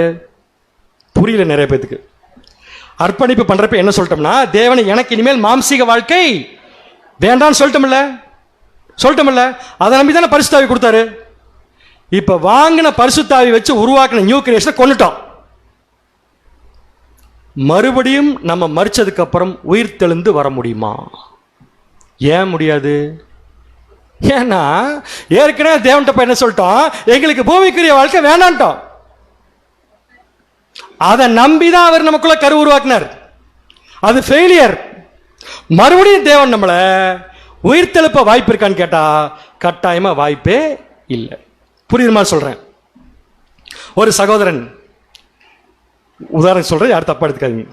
மே மாசம் 12ஆம் தேதி ஜலத்துல பிறந்துட்டார். யார் இந்த சகோதரன்? சகோதரி நமக்கு தெரியும். உதாரணத்துக்கு வச்சுக்கோங்க, எக்ஸ் அப்படிங்கிற ஒருத்தர் பிறந்துட்டார். பிறந்த உடனே பயங்கர உற்சாகம். எக்லிஷாக்கு வந்து பார்த்தாரு, எல்லாத்தையுமே கன்வென்ஷன்ல பார்த்தாரு, என்னமா எல்லா சகோதர சகோதரிகளும் அர்ப்பணிச்சிருக்கிறாங்க அப்படின்னு பார்த்து அவரும் அர்ப்பணிக்க ஆரம்பிச்சார். நிறைய வசனங்களை வந்து கேட்க ஆரம்பிச்சார். அவருக்குள்ள தேவன் அர்ப்பணிப்பை பார்த்து பரிசுத்தாவியை கொடுத்துட்டார். இப்ப உள்ளுக்குள்ள ஒரு கரு உருவாயிருச்சு. அந்த கருவுக்கு என்ன பேரு? நியூ கிரியேஷன் கரு உருவாயிருச்சு. இப்ப அந்த சகோதரன் நல்லா போயிட்டு இருந்தவர் மைண்ட்ல யாரோ ஒருத்தர் கரெக்ட் பண்ணிட்டாங்க, அதை கெடுத்துட்டாங்க. கெடுக்கப்பட்ட மைண்டு அர்ப்பணிக்கப்பட்ட மைண்ட் அல்ல. கெடுக்கப்பட்ட மைண்ட்ல இருந்து இந்த நியூ கிரியேஷன் வளர்ச்சி தடைபட்டு நியூ கிரியேஷனை அழிச்சிட்டோம்னா, மே மாசம் 12ஆம் தேதி பிறக்காத ஒருத்தர் செத்து போனா உயிர் தெழுந்து வந்துருவார். நான் சொல்றது உங்களுக்கு புரிஞ்சா? பேப்டிசம் எடுக்காம சத்தியத்தை கேட்டு ஆவியில் ஜெனிப்பிக்கப்படாத ஒரு ராமசாமி இருப்பார்ல, அவர் செத்து போனா அவருக்கு உயிர் தெழுதல் இருக்கு. ஆனால் ஆவியில் ஜெனிப்பிக்கப்பட்டவர்களுக்கு உயிர் தெழுதல் இல்லை. ஏன் இல்லை? உயிர் தெழுந்து எங்க இருப்போம்? நம்ம மறுபடியும் கிறிஸ்துடைய ராஜ்யத்தில் எங்க இருப்போம்? பரலோகத்திலையா? பூமியில. ஏன்னா சபையா போக முடியாது. பூமியில ஏற்கனவே பூமியில் இருக்க மாட்டேன்னு சொல்லிட்டோம்ல தேவன்ட்ட. அதை நம்பி தானே அவர் கருவை கொடுத்தாரு நமக்கு. அப்புறம் எப்படி திருப்பி நமக்கு உயிர் தெழுதல் இருக்கும்? இப்ப என்ன பிரஸ்ல யோசிக்கிறாங்கன்னா, நல்ல வேலை இன்னும் ஆவியின் ஜெனிப்பிக்கப்படுதல் நடக்கல. உண்மை அன்பான சகோதர சகோதரி, இந்த ஆபத்து நமக்கு இருக்கு. சரி, இந்த ஆபத்துல தப்பிக்கிறதுக்கு என்ன பண்ணலாம்? கோயம்புத்தூர்ல ஒரு பெரிய ஹாஸ்பிட்டலா பார்த்து ஒரு நல்ல டாக்டரா கன்சல்ட் பண்ணி வச்சுக்கோங்களேன், ஒன்னு அவருக்கு பைத்தியம் முடிச்சுக்கும். இந்த ஆபத்துல தப்பிக்க ஒரே ஒரு வழி என்ன? மைண்டை யாரு கரெக்டா வச்சுக்கிறாங்களோ அவங்க இதை பத்தி கவலைப்பட வேண்டிய அவசியம் இல்லை. அவங்க தேவனுடைய நியூ கிரியேஷனா கரு உருவாகி அது கிறிஸ்துவ பிறந்துரும். மைண்டை யாரு கரெக்டா வச்சுக்க முடியலையோ அவர்களால ஒரு ஆவிக்குரிய கருவை அழிக்க வேண முடியுமே தவிர ஆக்க முடியாது. அப்படி ஆவிக்குரிய கருங்கிற நியூ கிரியேஷனை அழிச்சவங்களுக்கு மறுபடியும் பூமியில பிறக்கக்கூடிய வாய்ப்பை தேவன் கொடுக்க போறது இல்லை. புரிஞ்சா? புரியல உங்களுக்கு? சோ இனிமேல் நம்ம எப்படி இருக்கோம்னா ரொம்ப கேர்ஃபுல்லா இருக்கணும். இது ஆவிக்குரிய ஜெனிப்பிக்கப்பட்ட பிள்ளைகளுக்கு இருக்கக்கூடிய ஆபத்து. மூணாவது, ஒருத்தர் ஆவியில ஜெனிப்பிக்கப்பட்டார்னு எப்படி தெரியும்? அவர் வெள்ளை சட்டையா போட்டு வருவார், நல்லா ஃப்ரெஷ்ஷா இருப்பார், எப்பவுமே பாத்தீங்கன்னா நல்லா உற்சாகமா இருப்பார், எல்லா ஊருக்கும் போவார். அதான் அறிகுறி. அறிகுறினா இப்படித்தான் இருக்கும். நம்மளை பொறுத்த வரைக்கும் இது அறிகுறி. சிம்பிளா கேட்கட்டுமா? ஒருத்தர் மைண்ட் கரெக்டா இருக்குங்க என்னென்ன அறிகுறியோ அதுதான் ஆவியில் ஜெனிப்பிக்கப்பட்டிருக்காருக்கு அறிகுறி. குழந்தை உள்ள வளர்ந்துட்டு இருக்குன்னு அறிகுறி, குழந்தை உள்ள ஆரோக்கியமா இருக்குங்கிறதுக்கு அறிகுறி. நியூ கிரியேஷன், ஆரோக்கியமா இருக்குங்கிறதுக்கு அது அறிகுறி. என்ன அறிகுறி சொல்லுங்க பார்க்கலாம்? ஆவில் ஜெனிப்பிக்கப்பட்டார், இந்த சகோதரி ஆவில் ஜெனிப்பிக்கப்பட்டாங்க, எப்படி கண்டுபிடிக்கலாம்? அவங்களுக்கு தெரியாம அவங்க வீட்டுக்கு பின்னாடியே போய் எங்கெங்கெல்லாம் போறாங்கன்னு வாட்ச் பண்ணி ஈவில் சர்மைசிங். நோ, எப்படி கண்டுபிடிக்கலாம்? கண்டுபிடிக்கிறது நம்முடைய வேலை இல்லை, சப்ஜெக்ட்ல தெரிஞ்சுக்கிறதுக்காக நம்ம பார்க்கிறோம். கிரியையில் பார்க்கலாம். சூப்பருங்க, அருமையான பதில். அதுக்கு மேல நான் பதிலே பேச முடியாதுங்கிற மாதிரி ஒரு பதில்.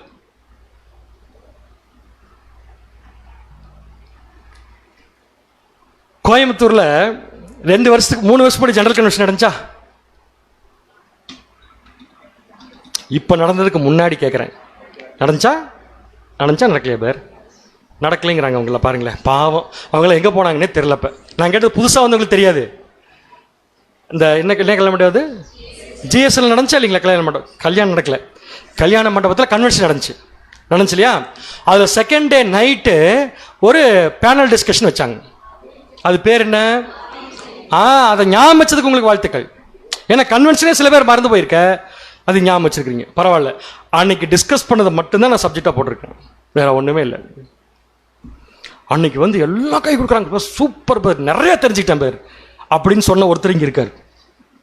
இப்ப அவருக்கு சேர்த்து கேள்வி, ஆவில் ஜெனிப்பிக்கப்படுதலின் அறிகுறிகள் என்ன? யோசிச்சா கூட கண்டுபிடிச்சிடலாம் பேர், தெரிஞ்சுட்டு பதில் சொல்லுங்கிற அவசியம் கூட இல்லை, யோசிச்சாலே கண்டுபிடிச்சிடலாம். அவங்க மைண்டு சுத்தமா இருக்குன்னு எப்படி கண்டுபிடிக்கலாம்? அவ்வளவுதான், வேற ஒண்ணும் இல்லை. சபை கூடுதலை இவங்க என்ன பண்ண மாட்டாங்க, விடவே மாட்டாங்க. 5 மார்க் 100 கொடுக்குறேன். ஐயோ, சபை கூடி வருதலுக்கு 5 மார்க் தானா? அப்ப இனிமேல் நான் வரல. நான் சொல்ற இந்த கேள்விக்கான பதிலுக்கு 5 மார்க் கொடுக்குறேன் நான். ஏன்னா சில பேர் உண்மையாலுமே முடியாமல், ஒருத்தர் ஹாஸ்பிட்டல் இருக்காரு, எப்படி வருவார் சபை கூடலுக்கு? That's not a point.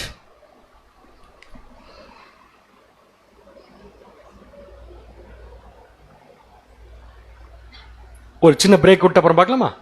படிச்சு சொல்றீங்களா? சரி. சிம்பிளா சொல்ல போனா, அவருடைய ஸ்பீடு யாருக்கிட்டையும் பார்க்க முடியாது. வண்டி ஓட்டுறதுல இல்லை, சத்தியத்தில் அவருக்கு இருக்கக்கூடிய உற்சாகம். நம்ம நினைச்சிருந்தா ஞாயிற்றுக்கிழமை 2 மாசம் லீவ் விட்டுருக்க முடியாதா? என்ன யோசிக்கிறாங்க பிரதர்ஸ் எல்லாம்? இப்ப அந்த 2 மாசத்துல இது வரைக்கும் நம்ம பண்ணாத விஷயம் இது. உடனே அடுத்த கிளாஸ் ஆரம்பிச்சிருவோம், ஒன்று முடிஞ்சா அடுத்த கிளாஸ் புதுசா ஆரம்பிச்சிருவோம். புதுசா பேப்டிசம் எடுத்து வந்தவங்களுக்கு இன்னும் அவங்க அர்ப்பணிப்பை தூண்டக்கூடிய சத்தியங்கள் நமக்கு தேவை. ஒரு சகோதரன் முடிவெடுக்க வைக்கிறது பார்த்தீங்களா சகோதரனை? அதுதான் ஆவில் ஜனிப்பிக்கப்பட்டதற்குரிய அடையாளம். ஃபுல்லா அர்ப்பணிப்பு தான், மற்றதெல்லாம் அந்த பக்கம் தான். இந்த பாயிண்ட ஒரு சகோதரர் பேசியிருக்காரு, அதை எழுதியிருக்காங்க, அதை நான் போடுறேன் பாருங்க. அப்படியே ஆவியினால் ஜெனிப்பிக்கப்படுகிறவர்களுக்கு கொஞ்சம் ரெஸ்ட் எடுத்துக்காதீங்க, நல்லா தெளிவா ஃபுல்லா நிறைய இருக்கு, அவங்க படிக்கிற வரைக்கும் நமக்கு கொஞ்சம் வேலை இல்லைன்னு சொல்லி நினைச்சுக்காதீங்க, ஃபுல்லா கவனிங்க. ஆவியினால் ஜெனிப்பிக்கப்படுகிறவர்களுக்குள்ளே இந்த ஒரு வேகம் இருக்கும், உண்மையா இருக்கும் பாரு. ஒரு ஸ்பீடை நீங்க கண்டிப்பா பார்க்கலாம், உற்சாகத்தை பார்க்கலாம். மிக எளிமையாக சொன்னால் இது ஒரு விசேஷமான ஒரு உந்துதல் இருக்கும். தேவனுடைய விஷயத்தில், தேவனுடைய வசனங்கள் விஷயத்தில், தேவனுடைய வசனங்களுடைய விஷயத்தில், சகோதரர்களுடைய விஷயத்தில், பாவத்துக்கான விஷயம், பாவம் செய்யாம இருக்கிறதுல ஒரு ஸ்பீடு விஷயத்தில், உலக விஷயத்தில் அந்த ஜெனிப்பிக்கப்பட்டவர் தேவனுக்கு அடுத்தவைகளில் மற்றும் சகோதரருக்கு அடுத்தவைகளில், அவருடைய வார்த்தைக்கு அடுத்தவைகளில், பாவத்துக்கு அடுத்து, உலகத்துக்கு அடுத்து என்று சொல்லும் பொழுது ஒரு விசேஷமான ஒரு உந்துதலை அவர்கள் உணர்வார்கள். ஆக்சுவலா அவங்களுடைய கைடன்ஸ் எப்படி இருக்கும், அவங்களுடைய வாழ்க்கை எப்படி இருக்குன்னு பாத்தீங்கன்னா, டுவர்ட்ஸ் ட்ரூத் அப்படின்னு சொல்லலாம். அதாவது தமிழ்ல சொல்ல போனா சத்தியத்தை நோக்கிய ஒரு உற்சாகமான ஓட்டம் இருக்கு அவங்க கிட்ட. ஒரு 10 நிமிஷம் டைம் கிடைச்சுன்னு வச்சுக்கோங்களேன், 10 மினிட்ஸ், ஒரு நாளைக்கு 10 மினிட்ஸ்ங்கிறது இவ்வளவுதான். அந்த 10 மினிட்ஸ் கூட அவங்களுடைய சிந்தனை எப்படி இருக்குன்னு பாத்தீங்கன்னா, இதை எப்படி என்னுடைய கருவை வளர்த்துவதற்கு யூஸ் பண்ணலாம், இந்த சிந்தனை அவங்களுக்குள்ள இருக்க நம்ம கவனிக்கலாம். அடுத்து நெக்ஸ்ட், ஒரு விசேஷமான ஒரு தூண்டுதல் அவர்களிடம் இருக்கும். சகோதர சகோதரிகளே, பேசக்கூடிய கருத்துக்களை அப்படியே நம்முடைய வாழ்க்கையில் நம்முடைய உணர்வுகளோடு ஒப்பிட்டு பார்த்துக் கொள்ளலாம். உணர்வுகளோடு என்ன பண்ணலாம், ஒப்பிட்டு பார்த்துக் கொள்ளலாம். ஆனால் நம் எல்லோருக்குமே இருக்கும், எந்த சந்தேகமும் கிடையாது. ஆனால் எந்த அளவு இருக்கிறது, முந்தி இருந்த அளவு இருக்கிறதா இல்லை குறைவாக இருக்கிறதா, அது ரொம்ப முக்கியமான அறிகுறி. ஓகே, படிச்சதை கேட்டோம். இப்ப கொஞ்சம் யோசிச்சு பார்க்கலாம். அன்பு சகோதரர்கள் சகோதரிகள் இப்போ ஜலத்தில் பிறந்துட்டாங்க. ஆவியில் சில பேர் பிறந்திருக்கலாம். இன்னொரு பாயிண்ட் இருக்கு, நான் கடைசியாக சொல்கிறேன். இப்போ எனக்கு ஞாபகம் வருது, ஞாபகப்படுத்துங்க. கடைசியாக சொல்கிறேன்னு சொன்னீங்கன்னு மட்டும் ஞாபகப்படுத்துங்க போதும். இப்போ நான் டச் பண்ணல. ஜலத்தில் பிறந்திருக்கலாம். ஜலத்தில் பிறந்தன்னைக்கு எப்படி இருந்தாங்களோ அதே மாதிரி அடுத்த வருஷம் இருந்தா கண்டிப்பாக சொல்லிடலாம் ஆவியில் ஜெனிப்பிக்கப்படுதல் அவங்களுக்குள்ள நடக்கல. ஒரு பேப்டிசம் எடுத்து ஒரு வாரம் இல்லை, ஒரு வருஷமாச்சு நடக்கல. ஏன் நடக்கல? தேவன் லீவ்ல போயிட்டாரா? ஏன் நடக்கல? அர்ப்பணிப்பு இல்ல. அப்ப அர்ப்பணிப்பு எப்படி இருக்கணும்? இன்வால்மெண்ட்ல வரணும். இன்வால்மெண்ட் எப்படி வரணும்? சத்தியத்தை தேடி தேடி தேடி வரணும். யாராவது உட்கார்ந்து இருக்கிற புதுசா வந்து மேற்கொண்டு பதில் சொல்லுங்க பார்க்கலாம். வேற நீங்க எடுக்கிற சத்தியம் எங்களுக்கு புரியலையும் யாராவது சொல்ல முடியுமா? எல்லாருமே அப்படித்தான் சொல்லுவீங்க போல் இருக்கு. சொல்ல முடியுமா? முடியவே முடியாது. ஏன்னா உங்களுக்கு என்ன தேவை அதான் எடுக்கப்படுதுங்க. கவனங்கள் வேணா குறையலாம், சத்தியம் மாறவே மாறாது. அப்ப எல்லாமே நமக்கு ஏற்புடைய விஷயங்கள் வரும்போது அதை உண்மையை ஏற்றுக்கொண்டா ஸ்பிரிச்சுவல் லைஃப்ல ஒரு ஸ்பீட் இருக்கும். உதாரணம் சொல்ற பாருங்க, ஒரு சகோதரர் பேப்டிசம் எடுத்த சமயத்துல நிறைய உலக பிரகாரமான விஷயத்தை பேசலாம். அவருக்கு அதுல ஆர்வம் இருக்கும். நல்ல வேர்ல்ட்லயே பேசுவார், பயங்கரமா ஜோக் அடிப்பார், பயங்கரமா ஒரு சிரிச்சு பேசுவார். எக்ஸாம்பிள் பாத்தீங்கன்னா உலகத்தில் இருக்கிற எல்லாத்தையும் இழுப்பார். ஆனா நாளுக்கு நாள் அது குறைஞ்சிட்டே வரணும். எது குறைஞ்சிட்டு வரணும்? உலக பிரகாரமான விஷயங்கள் பேசுவது என்பது என்ன ஆயிட்டு இருக்கணும்? இதுதான் அறிகுறி, இதுதான் வளர்ச்சி. இது எங்க இருந்து ஸ்டார்ட் ஆகுது? மைண்டுக்கு யார் ஃபீட் கொடுத்தா? சத்தியம் கொடுத்தது யாரு? தேவன். எல்லாம் ஒரு கனெக்ஷன் கொடுக்கும். அந்த கனெக்ஷனை கரெக்டா கொடுக்க வேண்டிய பொறுப்பு யாருக்கு? நமக்கு தான் இருக்கு.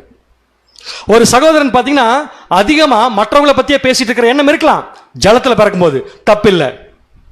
ஆனா அது நாளுக்கு நாள் என்ன ஆகும்னா குறைஞ்சிட்டே வரணும். ஒரு சகோதரர் உலக பிரகாரமான ஒரு விஷயத்துல ஃபுல்லா இன்வால்வ் ஆயிட்டார், பயங்கரமா போய் மாட்டிட்டார். இருக்கலாம், தப்புன்னு சொல்ல. ஆனா அது நாளுக்கு நாள் என்ன ஆயிட்டே இருக்கணுங்க, குறைஞ்சிக்கிட்டே இருக்கணும். இதுக்கு பேர் தான் வளர்ச்சி. இந்த உந்துதல் அவங்களுக்குள்ள இருக்கிறத நாம கண்டுபிடிக்கலாம். இது ஒரு அறிகுறி. இந்த அறிகுறியில எதுக்கு? மற்றவங்களுக்கு இருக்கான்னு பாக்குறதுக்கு, அவங்களுக்கு இல்ல, நமக்கு இருக்கான்னு நம்ம செக் பண்ணிக்கிறதுக்கு. செகண்ட் பாயிண்ட், ஒரு சகோதரனுக்குள்ள ஆவியில் ஜெனிப்பிக்கப்படுதல் நடந்து கொண்டிருக்கிறது என்பதற்கு அடுத்த ஒரு அறிகுறி. நான் சொல்றது எல்லாமே இங்க நம்ம பேச போறதில்லை. அடுத்த இன்னொரு அறிகுறி என்ன? எதை செய்யணும்னு முடிவெடுத்தாலும், புதுசா தங்கள் வாழ்க்கையில் ஒரு காரியத்தை செய்யணும் முடிவெடுத்தா அதை அவர்கள் ஆபீஸ்ல இருக்கிற நண்பர்கிட்ட கேட்க மாட்டாங்க. முதல்ல கேட்டிருப்பாங்க. எப்படி தெரியுமா? என் வாழ்க்கையில என்னதான் நான் சத்தியத்துக்குள்ள வந்தாலும் முடிவெடுக்கிறதுனா என் ஃப்ரெண்டு கிட்ட கேட்டு தான் முடிவெடுப்பேன் அப்படின்னு சொல்ற அதே சகோதரன் அந்த ஃப்ரெண்டால தன்னுடைய ஆவிக்குரிய வளர்ச்சியை ஒழுங்கா கொண்டு வர முடியாதுன்னு தெரிஞ்சுக்கிட்டு அதை கட் பண்ணிட்டு வராரு. பாத்தீங்களா? அதுதான் வளர்ச்சி. இந்த வளர்ச்சி ஆவியிலே ஜெனிப்பிக்கப்பட்டவர்களுக்கு கண்டிப்பா தெரியும். வசனம் வாசிக்கலாம். அப்ப யார்கிட்ட போய் கேட்கறது? எல்லாத்தையுமே வாசிங்க. சங்கீதம் 25:4-5. 25ஆம் சங்கீதம் 4-5 வசனங்கள். கர்த்தாவே, உம்முடைய வழிகளை எனக்கு தெரியும். உம்முடைய வழிகளை எனக்கு தெரியும். இப்படி ஒரு ஜெபம் அவங்க கிட்ட கண்டிப்பா இருக்கும். தேவனே, உங்க வழி எனக்கு தெரியுங்கன்னு அர்த்தம். நீங்க எப்படி போறீங்கன்னு சொல்லுங்க அர்த்தம் இல்ல. நான் எப்படி போனேன் உங்களுக்கு தான் தெரியும். நீங்க சொல்லுங்க, நான் கேட்கிறேன். தேவன் கிட்ட கேட்டு கேட்டு கேட்டு செய்வாங்க. உம்முடைய பாதைகளை எனக்கு போதித்தரும். உம்முடைய பாதைகளை எனக்கு நீங்க என்ன பண்ணுங்க? போதிச்சு எனக்கு சொல்லிக் கொடுங்க, நான் அதுபடி கேட்கிறேன். உம்முடைய சத்தியத்திலே என்னை நடத்தி. எவ்வளவு பெரிய பாயிண்ட்ல, சத்தியத்திலே என்னை நடத்தி என்னை போதித்தருளும். நீரே என் ரட்சிப்பின் தேவன். நீரே என் ரட்சிப்பின் தேவன். உம்மை நோக்கி நாள் முழுதும் காத்திருக்கிறேன். உங்களை மட்டுமே நாள் முழுக்க என்ன பண்ணிட்டு இருப்பேனா? காத்து கொண்டிருப்பேன். உங்களை பார்த்துக்கிட்டே இருப்பேன் நாள் முழுதும். எதுக்குன்னா உங்ககிட்ட இருந்து பதில் வருமானு சொல்லி நான் பார்த்துக்கிட்டே இருப்பேன். இந்த மாதிரியான ஒரு அப்ரோச் அவங்க கிட்ட இருக்க நம்ம கண்டுபிடிக்கலாம். இப்ப நான் ஒரு எக்ஸாம்பிள் சொல்லட்டுமா? ஒரு சகோதரன் ஜலத்துல பிறந்துட்டார், ஒரு சகோதரி ஜலத்துல பிறந்துட்டாங்க. பயங்கரமா வேர்ல்ட் டாக் வந்து நம்ம சகோதரர் யாருமே தப்புன்னு சொல்ல மாட்டாங்க. ஏன் தெரியுமா? இப்பதான் பிறந்திருக்கு. ஆனா அந்த டாக் கண்டினியூ ஆயிட்டே இருந்துச்சுன்னா அவங்க ஆவியில ஒரு காலம் ஜெனிப்பிக்கப்படவே முடியாது. புரியுது உங்களுக்கு? ஸோ அது அப்படியே என்ன ஆயிட்டு இருக்குன்னா குறைஞ்சிக்கிட்டே வரணும். உலகப்பிரகமான டாக்ஸ், உலகப்பிரமான சிந்தனைகள், உலகப்பிரகமான கலாச்சாரங்கள், இதெல்லாம் என்ன ஆயிட்டு இருக்குன்னு பார்த்தீங்கன்னா குறைஞ்சிட்டே வரணும்.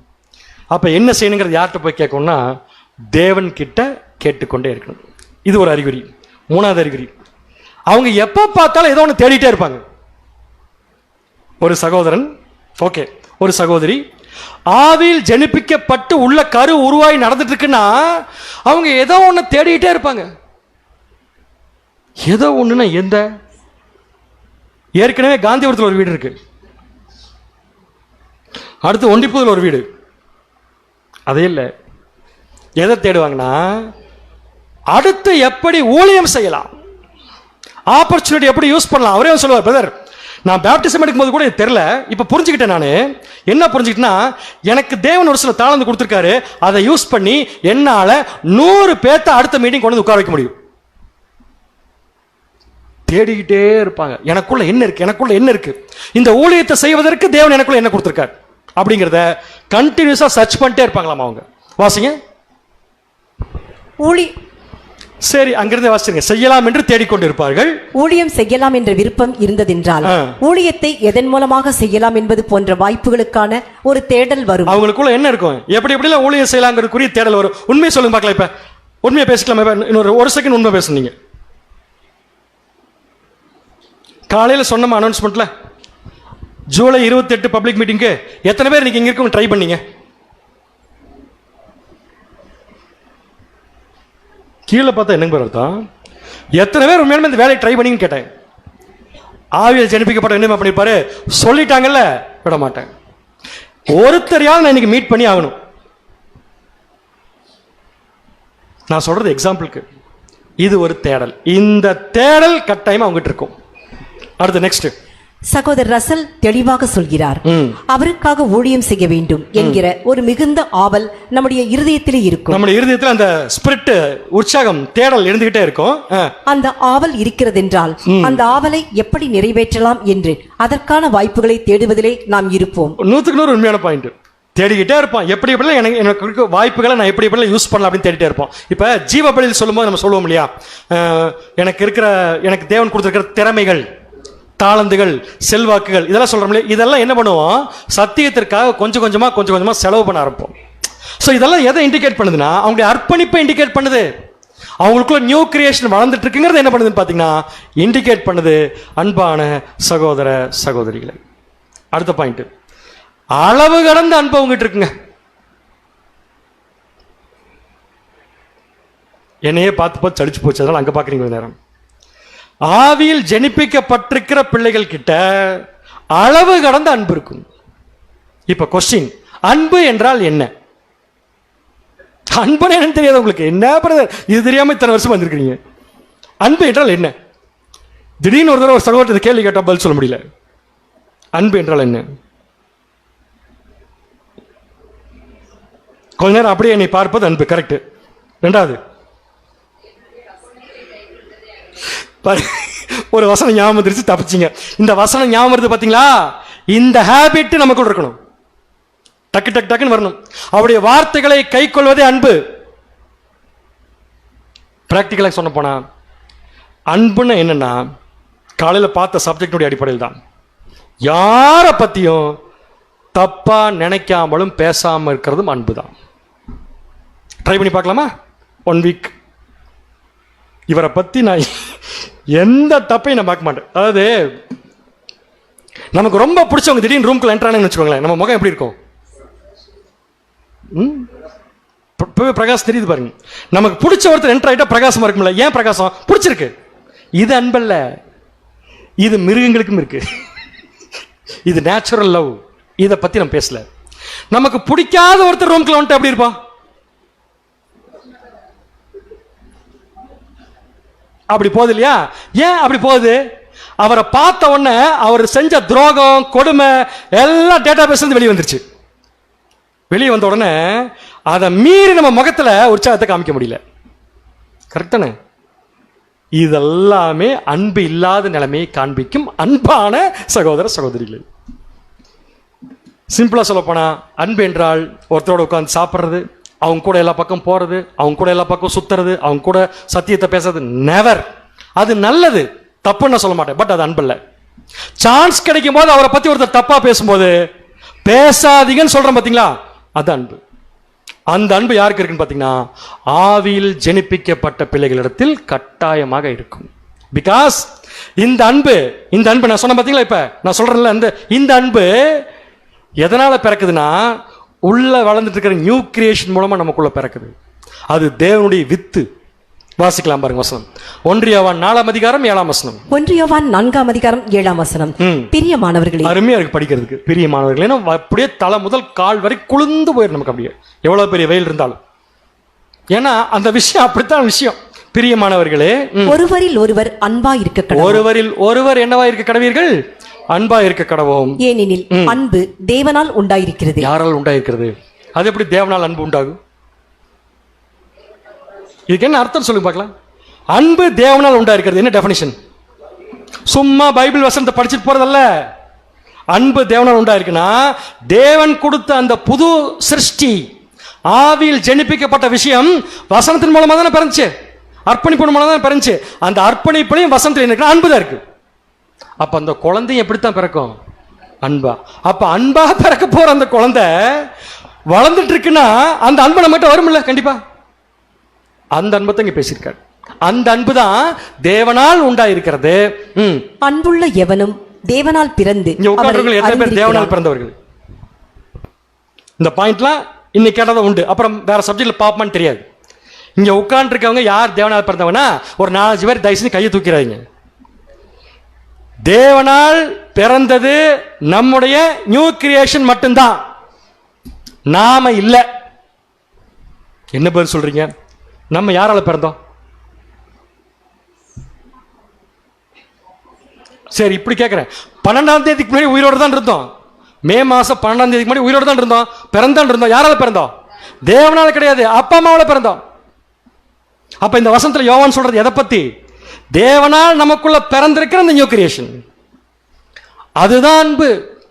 அப்படி அன்பா பிறந்து அவரை என்ன பண்ணிருக்கான்னா அறிந்திருக்கிறான். அவரை அறிந்திருக்கிறவன் கண்டிப்பா மற்றவங்களை பத்தி தப்பா பேச மாட்டான்.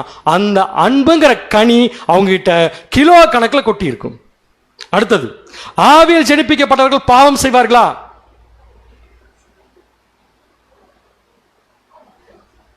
எங்களெல்லாம் பார்த்தா பாவமா இல்லையான்னு கேட்கற மாதிரி இருக்குது. ஆவியில் ஜெனிப்பிக்கப்பட்டவர்கள் பாவம் செய்வாங்களா? கட்டாயமா செய்ய மாட்டாங்க. அப்ப யார் பாவம் செய்வா? ஆவியில் ஜெனிப்பிக்கப்படவர்கள். ஆனா ஜலத்தில் என்ன பண்ணிருப்பாங்க? பிறந்திருப்பாங்க. ஆனா எதுல பிறக்கல? அப்ப நம்ம பாவம் செய்யறோம்னா கண்டிப்பா. இப்ப என்ன டவுட் வருதுன்னா, பிரதர் நான் ஒரு நாளைக்கு 5500 பாவம் செய்யறேன். நான் கேட்கறது ஓகே, புதுசாக வந்தவர்களுக்கு சப்ஜெக்ட் தெரிஞ்சிருக்காது பாருங்க, அதனால சில விஷயங்கள் லேக் ஆகுது. பாவத்தில் 2 டைப் ஆஃப் பாவம் இருக்கு. ஒன்று தேவனால் மன்னிக்கக்கூடிய பாவங்களும் இருக்கு. இப்போ என்னன்னு எக்ஸ்பிளைன் பண்ண முடியாதனால, ஏன்னா அது பாவத்துக்கு லிஸ்ட் அல்ல, பாவம் செய்ய தூண்டுற இருதயத்தின் கண்டிஷன் அது. ஆனால் தேவனே மன்னிக்க முடியாத பாவம் இருக்கு. நான் இப்போ கேள்வி கேட்கறது, தேவனால் மன்னிக்க முடியாத பாவத்தை ஆவியில் ஜெனிப்பிக்கப்பட்டவர்கள் செய்ய மாட்டார்கள். வசனம் வாசிக்கலாம். 1 யோவான் 3 அதிகாரம் 9 வசனம். 1 யோவான் 3 அதிகாரம் 9 வசனம். தேவனால் பிறந்த எவனும் பாவம் செய்யான். இப்ப சொல்லுங்க பார்க்கலாம், தேவனால் பிறந்தவங்க எத்தனை பேருங்க? அப்பே கை தூக்குனீங்களா? 2-3 பேர். நீங்க பாவம் செய்யறது இல்லையா? இந்த வசனம் அதை பத்தி பேசவே இல்லை. நம்முடைய நியூ கிரியேஷன் தான். ஏனெனில் அவருடைய வித்து அவனுக்குள் தரித்திருக்கிறது. அவருடைய வித்து அவனுக்குள் என்ன இருக்குன்னு பாத்தீங்கன்னா தரித்திருக்கிறது. அடுத்தது, அவன் தேவனால் பிறந்தபடியினால் பாவம் செய்ய மாட்டான். கண்டிப்பா என்ன செய்ய மாட்டான்? பாவம் செய்ய மாட்டான். ஸோ இதெல்லாம் ஆவியில் ஜெனிப்பிட்டதுக்குரிய அறிகுறிகள். ஒரு உந்துதல் அவங்க கிட்ட இருக்கும் கண்டிப்பா. அப்புறம் எதை சொல்லி கொடுத்தாலும் இம்மீடியட்டா மறந்துடுவாங்க. கரெக்டானே? அன்பு எக்கச்சக்கமா இருக்கு அவங்களுக்குள்ள. அதுக்கப்புறம் பாவம் செய்ய மாட்டாங்க. அப்புறம் நானே பேணி போயிடுறேன். எல்லாத்தையுமே தேவனை கேட்டு கேட்டு தான் செய்வாங்க. தங்களுடைய தாளந்துகளை என்ன பண்ணுவாங்க? நல்லா என்ன பண்ணிட்டு இருப்பாங்க? யூஸ் பண்ணிட்டு இருப்பாங்க. கடைசியா ஒரு பாயிண்ட் பார்க்கலாம் இந்த கொஸ்டினுக்கு. ஆவியில் ஜெனிப்பிக்கப்பட்டவர்களுக்கு நல்லா உள்ள ப்ராசஸ் நடந்துட்டு இருக்குன்னு கண்டுபிடிக்கிறதுக்கு இன்னொரு டூல் இருக்கு, இன்னொரு ஆயுதம் இருக்கு, இன்னொரு அறிகுறி இருக்கு. அது என்ன? அவங்க நல்லா டேஷ் டேஷ் டேஷ் டேஷ்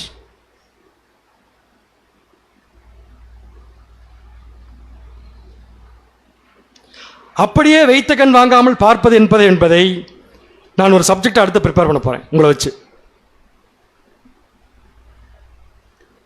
எனக்கு நல்லா தெரியும் ஆவியில் ஜெனிப்பிக்கப்பட்ட ஒரு சகோதரனுக்கோ சகோதரிக்கோ உள்ள குழந்தை நல்ல ஆவிக்குரிய குழந்தை வளர்ந்துட்டு இருக்குன்னா அவங்க லைஃப்ல எக்கச்சக்கமான, இப்பயாவது கம்ப்ளீட் பண்ணுங்க, போராட்டங்கள் இருக்கும். சந்தோஷமா இருக்கேன்னு மட்டும் சொல்ல மாட்டாங்க, ஆனா சமாதானமா இருக்கேன்னு சொல்லுவாங்க. வாசிங்க. நீதி நிமித்தம் துன்பங்கள் அவர்கள் வாழ்க்கையில் நல்ல அறிகுறியாக மறந்துட்டேன். நீதி நிமித்தம் துன்பப்படுறது, பேங்க்ல கடன் வாங்கி துன்பப்படுறது இல்ல, நீதி நிமித்தம் துன்பப்படுவது நல்ல அறிகுறியா இருக்கும். எதுக்கு எதுக்கு எதுக்கு? ஆவியில் ஜெனிப்பிக்கப்பட்டுட்டாங்கிறதுக்கு அது ஒரு நல்ல அறிகுறியா இருக்கும். ஒரு உண்மையாக அர்ப்பணித்தவர், உண்மையாக ஜெனிப்பிக்கப்பட்டவர் வீட்டில் அவருக்கு விரோதம் இருக்கும். இது நான் போட்டது இல்லைங்க பார், வேற ஒரு பிரதர் போட்டது. Very clear. அவர் வீட்டில் என்ன இருக்குமாமா? ஐயோ, அப்ப வீட்டில் விரோதம் இருந்தா தான் ஆவியில் ஜெனிப்பிக்கப்பட்டவர்களான்னு தயவு செஞ்சு கேட்டுறாதீங்க. ஆவியில் ஜெனிப்பிக்கப்பட்ட ஒருத்தருக்கு அவங்க வீட்டில் இருக்கவங்களே நீதியை செய்ய விடாம தடுப்பாங்கல்ல, அப்ப இவர் என்ன பண்ண மாட்டாரு, ஒத்துக்க மாட்டாரு, தொடர்ந்து போராடுவாரு. அந்த போராட்டம் அவர் வாழ்க்கையில எக்கச்சக்கமா இருக்குங்கிறார். நெக்ஸ்ட், எதிர்ப்புகள் இருக்கும், உபத்திரவங்கள் இருக்கும், உபத்திரவங்கள் இருக்கும். உலகத்தின் மத்தியில் இருக்கும் சத்தியத்திற்காக, நீதிக்காக, கிறிஸ்துவுக்காக இவர்கள் இதை அனுபவிக்கிறவர்களாக இருப்பார்கள். அவங்க என்ன பண்ணுவாங்க பாத்தீங்கன்னா, சந்தோஷமா என்ன பண்ணிக்குவாங்க, அதைய அனுபவிச்சுக்குவாங்க. சரிங்களா? என்னைக்குமே நான் கஷ்டப்படுறேன்னு அவங்க வெளியே சொல்லவே மாட்டாங்க. ஒரு சகோதரன் சகோதரி ஆவியில் ஜெனிப்பிக்கப்பட்டவங்க எனக்கு ரொம்ப கஷ்டமா இருக்குன்னு சொல்லிட்டு கட்டாயமா சொல்ல மாட்டாங்க. ஆனா அவங்க பயங்கர கஷ்டத்தை அனுபவிப்பாங்க. இது எல்லாமே ஆவியில் ஜெனிப்பிக்கப்பட்டதனுடைய அறிகுறிகள். ஸோ என்னென்ன கொஸ்டின்ஸ் பார்த்தோம், நம்ம பார்க்கலான்னு முடிவு பண்ணோம். முதல்ல ஆவியில் ஜெனிப்பிக்கப்படுதல் என்றால் என்ன, ரெண்டாவது அறிகுறிகள் என்ன, மூணாவது ஆபத்து என்ன. கரெக்டான பேர்? சரி, செகண்ட் ஆர்டர் மாற்றினதுக்கு மன்னிச்சுக்கோங்க, நான் மாற்றி சொல்லிட்டேன். செகண்ட் ஆபத்து பார்த்தோம், மூணாவது அறிகுறி பார்த்துட்டோம். இதெல்லாம் இருக்குமா இல்லையான்னு பார்க்கறதுக்கு நமக்கு தெரிஞ்சுக்கிற சத்தியம் நம்மகிட்ட இருக்குது. கடைசி என்ன பார்த்தீங்கன்னா, ஸ்லாக்கியங்கள் என்ன. ஸ்லாக்கியங்கள் என்ன சொல்லலாம்? இவ்வளவு கஷ்டம் இருக்குல்ல உங்களுக்கு, அதே சமயம் நியூ கிரியேஷன் உருவாயிட்டும் இருக்குல்ல. இது உருவாகிறதுனால அநேக கஷ்டங்கள் இருந்தா கூட தேவனே சில ரிலாக்ஸேஷன் உங்களுக்கு கொடுக்குறாரு. ரிலாக்ஸேஷன் தமிழ் என்ன? எல்லாம் ஆங்கிலேயர்கள் தான் நம்மளாம். ரிலாக்ஸேஷன் சில ஸ்லாக்கியங்கள் கொடுக்கிறார். ரிலீஃப், அப்பப்ப ரிலீஃப். அந்த ரிலீஃப் என்ன?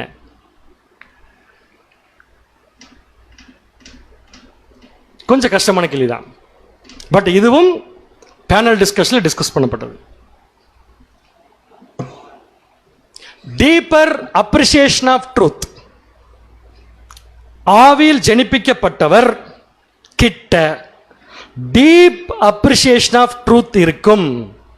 அதாவது அந்த சகோதரனோ சகோதரியோ சத்தியத்திற்கு ஒரு ஆழமான அங்கீகரிப்பை கொடுப்பார்கள். வாசிங்க. அப்ரிசியேஷன் ஆஃப் ட்ரூத் எவ்வளவு நன்றாக இருக்கிறது. ஒரு ஆழமான அங்கீகரிப்பை அவர்கள் மனதில் சத்தியத்திற்கு கொடுப்பார்கள். அப்படின்னு என்ன அர்த்தம்? பைபிள் எடுப்பாங்கல்ல, எடுப்பாங்களா எடுக்க மாட்டாங்களா பேர்? எடுப்பாங்க. நான் பைபிளை எடுத்ததுல யாரும் சொல்லி சொல்லிடுறாங்க. படிக்கலான்னு முடிவு பண்ணி படிப்பாங்க. ஒரு சூப்பர் கான்செப்ட் அவங்ககிட்ட வந்து மாட்டோம். உடனே என்ன பண்ணுவாங்க, அதை படிச்சுட்டு சே எவ்வளவு அருமையான சத்தியத்துக்குள் இருக்குன்ட்டு அதை அப்படியே விட்டு வைக்காம ஃபோன் பண்ணி இன்னொரு சகோதரனுக்கு அதை தெரிவிப்பாங்க, ஷேர் பண்ணுவாங்க. பிரதர் நான் சொல்றேன், கரெக்டா தப்பான்னு பாருங்க. இந்த இன்ஸ்டன்ட்ல இவர் அதுக்கு அடையாளம், இவங்க திரள் கூட்டத்துக்கு அடையாளம், இவங்க முற்பிதாக்கள் அடையாளம், இவங்க உலக ஜனங்களுக்கு அடையாளம். எவ்வளவு அருமையா இருக்கு பாருங்க பாருங்க சொல்லும் போது அந்த உந்துதல் யார் கொடுக்குறான்னா தேவன் கொடுக்கிறார். யோசிக்கும் திறன் யார் கொடுக்குறாங்கன்னா தேவன் கொடுக்கிறார்.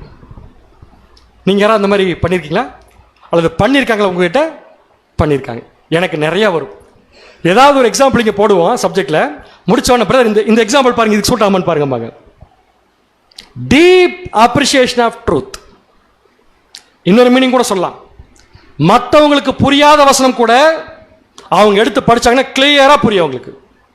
இதுதான் அவர்களுக்கு தேவன் பூமியில் கொடுத்திருக்கும் ஸ்லாக்கியம். டவுட் கேட்கலாம் ஒரு சகோதரன் சகோதரி, எவ்வளவு நாளைக்கு கேட்கலாம்?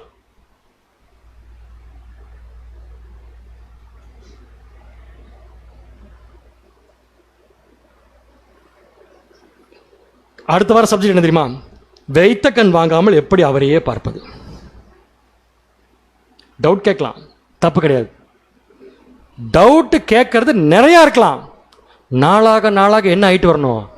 ஏன் அவங்களே டவுட்டுக்கு விடை கண்டுபிடிக்க ஆரம்பிக்கணும். எப்படி தெரியுமா? இல்லாட்டி அவங்க டவுட்டே கேட்டு கொண்டிருப்பாங்க. 10 பேட்ச் புதுசா அதுக்கப்புறம் வந்துடும். அவங்க இவங்கிட்ட வந்து டவுட் கேட்பாங்க. இவங்க சொல்லுவாங்க, நானே 10 வருஷம் அவரு தான் டவுட் கேட்டுருக்கிறேன், நீங்க எதுக்கு எங்கிட்ட வந்து கேட்குறீங்க பாருங்க. நான் ஏற்கனவே நிறைய பேருக்கு சொல்லியிருக்கேன். நீங்க யோசிங்க, கொஞ்சம் உட்காந்து ப்ரேயர் பண்ணுங்க. இப்போ இந்த ப்ரேயர் பண்ணி யோசிச்சு தேவன்கிட்ட வாங்குங்கன்னு சொல்றோம்ல, அந்த விஷயம் அவங்க ப்ரேயர் பண்ணாமலே உங்களுக்கு நடக்கும். எடுத்து படிச்சா அவ்வளவு அழகா சத்தியம் புரியும் உங்களுக்கு. இது எல்லாமே தேவன் கொடுக்கும் ஸ்லாக்கியம். இந்த பதில் நீங்க எதிர்பார்க்கவே இல்லை. ஆவியில் ஜெனிப்பிக்கப்பட்டவர்களுக்கு தேவன் இந்த பூமியில் கொடுக்கும் ஸ்லாக்கியம் இப்படித்தான் இருக்கும்னு கண்டிப்பா எதிர்பார்த்திருக்க மாட்டோம். ஆனா இப்படித்தான் இருக்கும். ஏன்னா அவங்களுக்கு வீடு வேண்டாம், வேற எதுவும் வேண்டாம், அவங்களுக்கு சத்தியம் புரிஞ்சா போதும். உங்களுக்கு அப்படித்தான் இருப்பாங்க. ஏன்னா அர்ப்பணிக்கப்பட்ட இருதயம் அது. வாசிங்க தொடர்ந்து. அதனால் அவர்கள் ஒரு சரியான புரிந்து வசனங்களை தியானிக்கும் போது, சரியாக புரிந்து வசனங்களை வாசிக்கும் போது, தியானிக்கும் போது ஜெனிப்பிக்கப்பட்டவர்களிடம் இந்த விஷயங்களை பார்க்கலாம். எதை பார்க்கலாம்? அப்ரிசியேஷன் ஆஃப் ட்ரூத் பார்க்கலாம். நம்ம சத்தியம் என்று சொன்னால் அதை குறித்து ஆச்சரியம் வரும். திடீர்னு ஒன்று படிப்பாங்க, பயங்கரமா ஆச்சரியம் வந்துடும். ஆனா இதைத்தான் நான் ரொம்ப நாளா தேடிட்டு இருந்தேன்னு சொல்லிட்டு கண்டுபிடிச்சு அதை 10 பேருக்கு ஷேர் பண்ணுவாங்க. சும்மா இருக்க முடியாது அவங்களால. அட்லீஸ்ட் என்ன பண்ணுவாங்கன்னா, வீட்டில் யார் இருக்காங்களோ அவங்ககிட்ட போய் என்ன பண்ணிடுவாங்க, டக்குன்னு ஓப்பன் பண்ணி சொல்லிடுவாங்க, பாரு இவ்வளோ பெரிய கான்செப்ட் இத்தனை நாள் எனக்கு தெரியாம இருந்துச்சு, இதுக்கு இப்படி ஒரு அர்த்தம் இருக்கு. இந்த மாதிரி பேச்சு வழக்குகள் அவங்ககிட்ட கண்டிப்பா இருக்கும். ஏன்னா தேவன் அதை பிரிவிலேஜா கொடுத்திருக்காரு அவங்களுக்கு. நெக்ஸ்ட், பிரமிப்பார்கள், அதை ஏற்றுக்கொள்வார்கள், அதை ருசிப்பார்கள், தமிழில் படிப்பார்கள் என்று மட்டும் தான் நாம் சொல்கிறோம். அந்த கடைசியில் விட்டுருங்க. ஒரு சகோதரர் பேசினது அவ்வளவுதான். சகோதரர் நான் சொல்றது 7ஆம் சபையின் தூதன் அல்ல, வேற ஒரு சகோதரர் பேசினதை அங்க போட்டிருக்காங்க. ஸோ அதை என்ன பண்ணுவாங்கன்னா கண்டுபிடிப்பாங்க. இப்போ நீங்க சொல்லலாம், பிரதர் எனக்கு வந்து ஆங்கிலமே தெரியாது, நான் எப்படி எனக்கு ட்ரூத் வந்து அப்ரிஷியேட் ஆகுன்னு கேட்டா, உங்களுக்கு ஆங்கிலம் தெரியுங்கிற அவசியம் இப்போ இல்லவே இல்லை. தெரியுமா உங்களுக்கு? நீங்க ஆங்கிலம் தெரியாமலே ஆங்கிலம் சூப்பரா டைப் பண்ணி அனுப்பலாம். ஆர்டிஃபிஷியல் இன்டெலிஜென்ஸ் வந்தாச்சு, உண்மையா வந்தாச்சு. இதையெல்லாம் யூஸ் பண்றது தேவன் கொடுக்கிற பிரிவிலேஜ் இல்லை. அவங்க இதெல்லாம் இல்லாமலே சத்தியத்தில் உள்ள ஆழத்தை என்ன பண்ணுவாங்கன்னா கண்டுபிடிப்பாங்க. அடுத்த லைன் வாசிங்க. ஒருவருக்கு நன்றாக புரியும் தேவ வார்த்தை அவர் நன்கு புரிந்து கொள்ள முடிகிறது என்றால், தேவனுடைய வார்த்தையை நன்கு புரிந்து கொள்ள முடிகிறது என்றால், அவர் தேவனுக்கு பயந்து வாழ்ந்து கொண்டிருக்கிறவர். கீழ்ப்படிதல் என்பது அவருடைய வாழ்க்கையில் எல்லா விஷயங்களிலேயும் இருந்தால்தான். அவர் யாருக்கு முற்றிலும் கீழ்ப்படிஞ்சு வாழ்ந்துட்டு இருக்காருன்னா, தேவனுக்கு கீழ்ப்படிஞ்சு வாழ்ந்துட்டு இருக்கார். அதனால் அவருக்கு என்ன ஆகுதுன்னா அந்த விஷயங்கள் எல்லாம் புரியுதுங்கிறார். உங்களுக்கு ஒரு விஷயம் தெரியுமா? 1 கொரிந்தியர் 2ஆம் அதிகாரத்தில் ஒரு வசனம் இருக்கு. அந்த வசனத்தை நம்ம யாருக்கு கம்பேர் பண்ணுவோம்னா, இல்ல இருக்குன்னு தான் சொன்னேன். எத்தனை பேர் எடுத்து தேடுறாங்கன்னு பாருங்க, 3 பேர் தான். யாரு தப்பா நினைச்சுக்காதீங்க, இது சின்ன ஒரு இன்ஸ்ட்ரக்ஷன். முதல்ல நம்ம எல்லார் கையிலும் பைபிள் இருக்கணும். ஃபர்ஸ்ட் ஆஃப் ஆல் இருக்கணும். இது எல்லாமே அப்ரிசியேஷன் ஆஃப் ட்ரூத். டக்குன்னு சொன்னா எடுக்கணும். எல்லாம் பவர் பாயிண்ட்ல வந்துருது, நல்ல விஷயம் தான். உங்களுக்கு அப்படிதான் பிராக்டிஸ் ஆயிருக்கு, தப்பு இல்லை. பட் இனிமேல் கண்டிப்பா எல்லார் கையிலும் பைபிள் வச்சுக்கோங்க, டக்குன்னு எடுக்கலாம். 1 கொரிந்தியர் 2ஆம் அதிகாரத்தில் என்ன இருக்குன்னா, வாசிங்க இப்ப. 1 கொரிந்தியர் 2ஆம் அதிகாரம் 9-10 வசனங்கள். எழுதியிருக்கிறபடி தேவன் தம்மில் அன்பு கூறுகிறவர்களுக்கு ஆயத்தம் பண்ணினவைகளை கண் காணவும் இல்லை, காது கேட்கவும் இல்லை, அவைகள் மனுஷருடைய இருதயத்தில் தோன்றவும் இல்லை. Full stop. எல்லாரும் வசனத்தை படிக்கிறப்ப கவனிச்சிங்களா? உண்மையை சொல்லுங்க, இல்லைன்னா இன்னொரு தடவை வாசிக்கலாம். கவனிக்கல?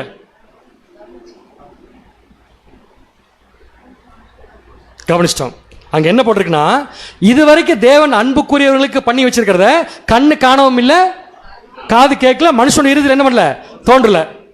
இது மனுஷனுக்கு, ஆவியில் ஜெனிப்பிக்கப்பட்டவர்களுக்கு அல்ல. அடுத்த லைன் படிங்க. நமக்கோ யார் அந்த நமக்கோ? நமக்கோ தேவன் அவைகளை தமது ஆவியினாலே வெளிப்படுத்தினார். எப்படிங்க?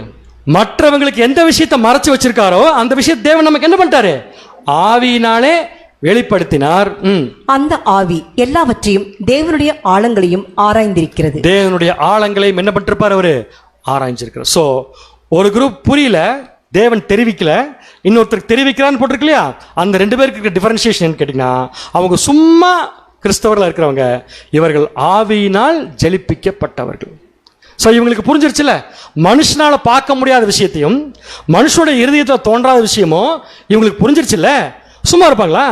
என்ன பண்ணுவாங்க? அடுத்து கம்பேர் பண்ண ஆரம்பிச்சிருவாங்க. எதையும் கம்பேர் பண்ணுவாங்கன்னா ஆவிக்குரியவைகளை ஆவிக்குரியவைகளோட கம்பேர் பண்ண ஆரம்பிச்சிருவாங்க. வாசிங்க வசனம் 1 கொரிந்தியர் 2:13. 1 கொரிந்தியர் 2:13 அவைகளை நாங்கள் மனுஷ ஞானம் போதிக்கிற வார்த்தைகளாலே பேசாமல் மனுஷ ஞானம் போதிக்கிற வார்த்தைகளாலே பேசாமல் பரிசுத்த ஆவி போதிக்கிற வார்த்தைகளாலே பேசி ஆவிக்குரியவைகளை ஆவிக்குரியவைகளோட சம்பந்தப்படுத்தி காண்பிக்கிறோம். உண்மை சொல்றீங்களா?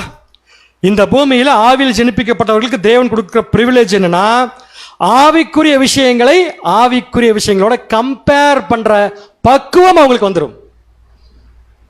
நம்ம வெறும் விஷயத்தை பைபிளை படிச்சு நமக்கு டவுட் சொல்லி கொடுக்க ஆள் இருக்கிறது அல்ல, கம்பேர் பண்ண ஆரம்பிக்கணும். ஈசாக்கின் திருமணம் சப்ஜெக்ட் எப்படி வந்துச்சு? முதல்ல ஈசாக்கின் திருமணம் சப்ஜெக்ட் வந்துச்சான்னு கேட்குறீங்க மாதிரி இருக்குதுங்க.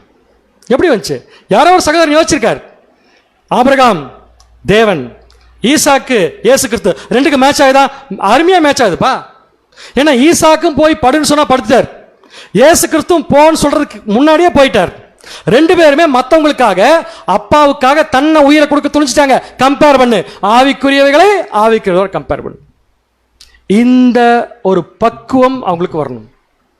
இந்த பக்குவம் அநேக சகோதரிகள் இருக்கிறத கூட நம்ம கவனிக்கலாம். எதுக்கு? சப்ஜெக்ட் பேசுறதுக்கா? இல்லை, அதை கண்டுபிடிக்கிற விஷயத்தை தேவன் உங்களுக்கு கொடுத்துருக்கார். இதுதாங்க இந்த உலகத்தில் அவங்களுக்கு கொடுத்துருக்கிற மிகப்பெரிய ஸ்லாக்கியம். வேற எதை கொடுத்தாலும் அது அழிஞ்சு போயிடும். இது மட்டும்தான் நியூ கிரியேஷனை வாழ வைக்கும். வாசிக்கலாம் பாருங்க வசனம் 119, சங்கீதம் 119, 169. 119 சங்கீதம் 169. கர்த்தாவே, என் கூப்பிடுதல் உமது சந்நிதியில் வருவதாக, உமது வசனத்தின்படியே என்னை உணர்வுள்ளவனாக்கும். கடைசியில் என்ன எல்லாரும் சேர்ந்து ஒரு தடவை சொல்லுங்க. உமது வசனத்தின்படியே என்னை என்னாக்குங்க அப்படின்னு என்ன அர்த்தம்? உம்முடைய வசனத்தை படிச்சு என்னை உணரவீங்க. இதுதான் நியூ கிரியேஷன் உள்ள வேலை செய்துங்கிறதுக்கான அத்தாட்சி. அந்த சகோதரனும் சகோதரியும் இதைத்தான் தேவன்கிட்ட கேட்பாங்க. சாலமோன் ஞானி, ஆனா ஆவியில் ஜெனிப்பிக்கப்படல. அவர் எழுதின வசனம் ஆவியில் ஜெனிப்பிக்கப்பட்டவர்களுக்கு யூஸ் ஆகுது, அர்ப்பணிப்பு பண்றதுக்கு. வாசிங்க நீதிமொழிகள் 3:13. நீதிமொழிகள் 3:13. ஞானத்தை கண்டடைகிற மனுஷனும் புத்தியை சம்பாதிக்கிற மனுஷனும் பாக்கியவான். சோ ஃபர்ஸ்ட் பிரிவிலேஜ் என்னன்னா அப்ரிசியேஷன் ஆஃப் ட்ரூத். அடுத்த பிரிவிலேஜ் ஆவியில் ஜெனிப்பிக்கப்பட்டவர்களுக்கு இந்த பூமியில் என்ன?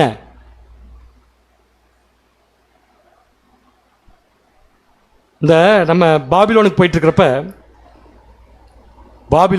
இருக்கிறப்ப அடிக்கடி பாபிலோன் சொல்ற ஒரு வார்த்தை, உலகத்தை நாங்கள் ஜெயிப்போம். சொல்லுவாங்களா இல்லையா பேர்? சொல்லாட்டி பரவாயில்ல விட்டுருங்க, சொல்லுவாங்க. அப்படின்னு என்னன்னு கூட தெரியாது உங்களுக்கு. ஆனால் ஆவியில் ஜெனிப்பிக்கப்பட்ட பிள்ளைகள் அவங்க வாழ்க்கையில உலகத்தை ஈஸியா ஜெயிச்சிடலாம். வாசிங்க 1 யோவான் 5:4. 1 யோவான் 5:4. தேவனால் பிறப்பதெல்லாம் உலகத்தை ஜெயிக்கும். ஒரு நிமிஷம் என்னை பாருங்க எல்லாரும். எது உலகத்தை ஜெயிக்கும்? யாரு தேவனால் பிறந்தவங்க?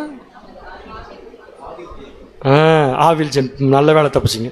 அவங்களால எதை ஜெயிக்க முடியும்? உலகத்தை ஜெயிக்க முடியும்.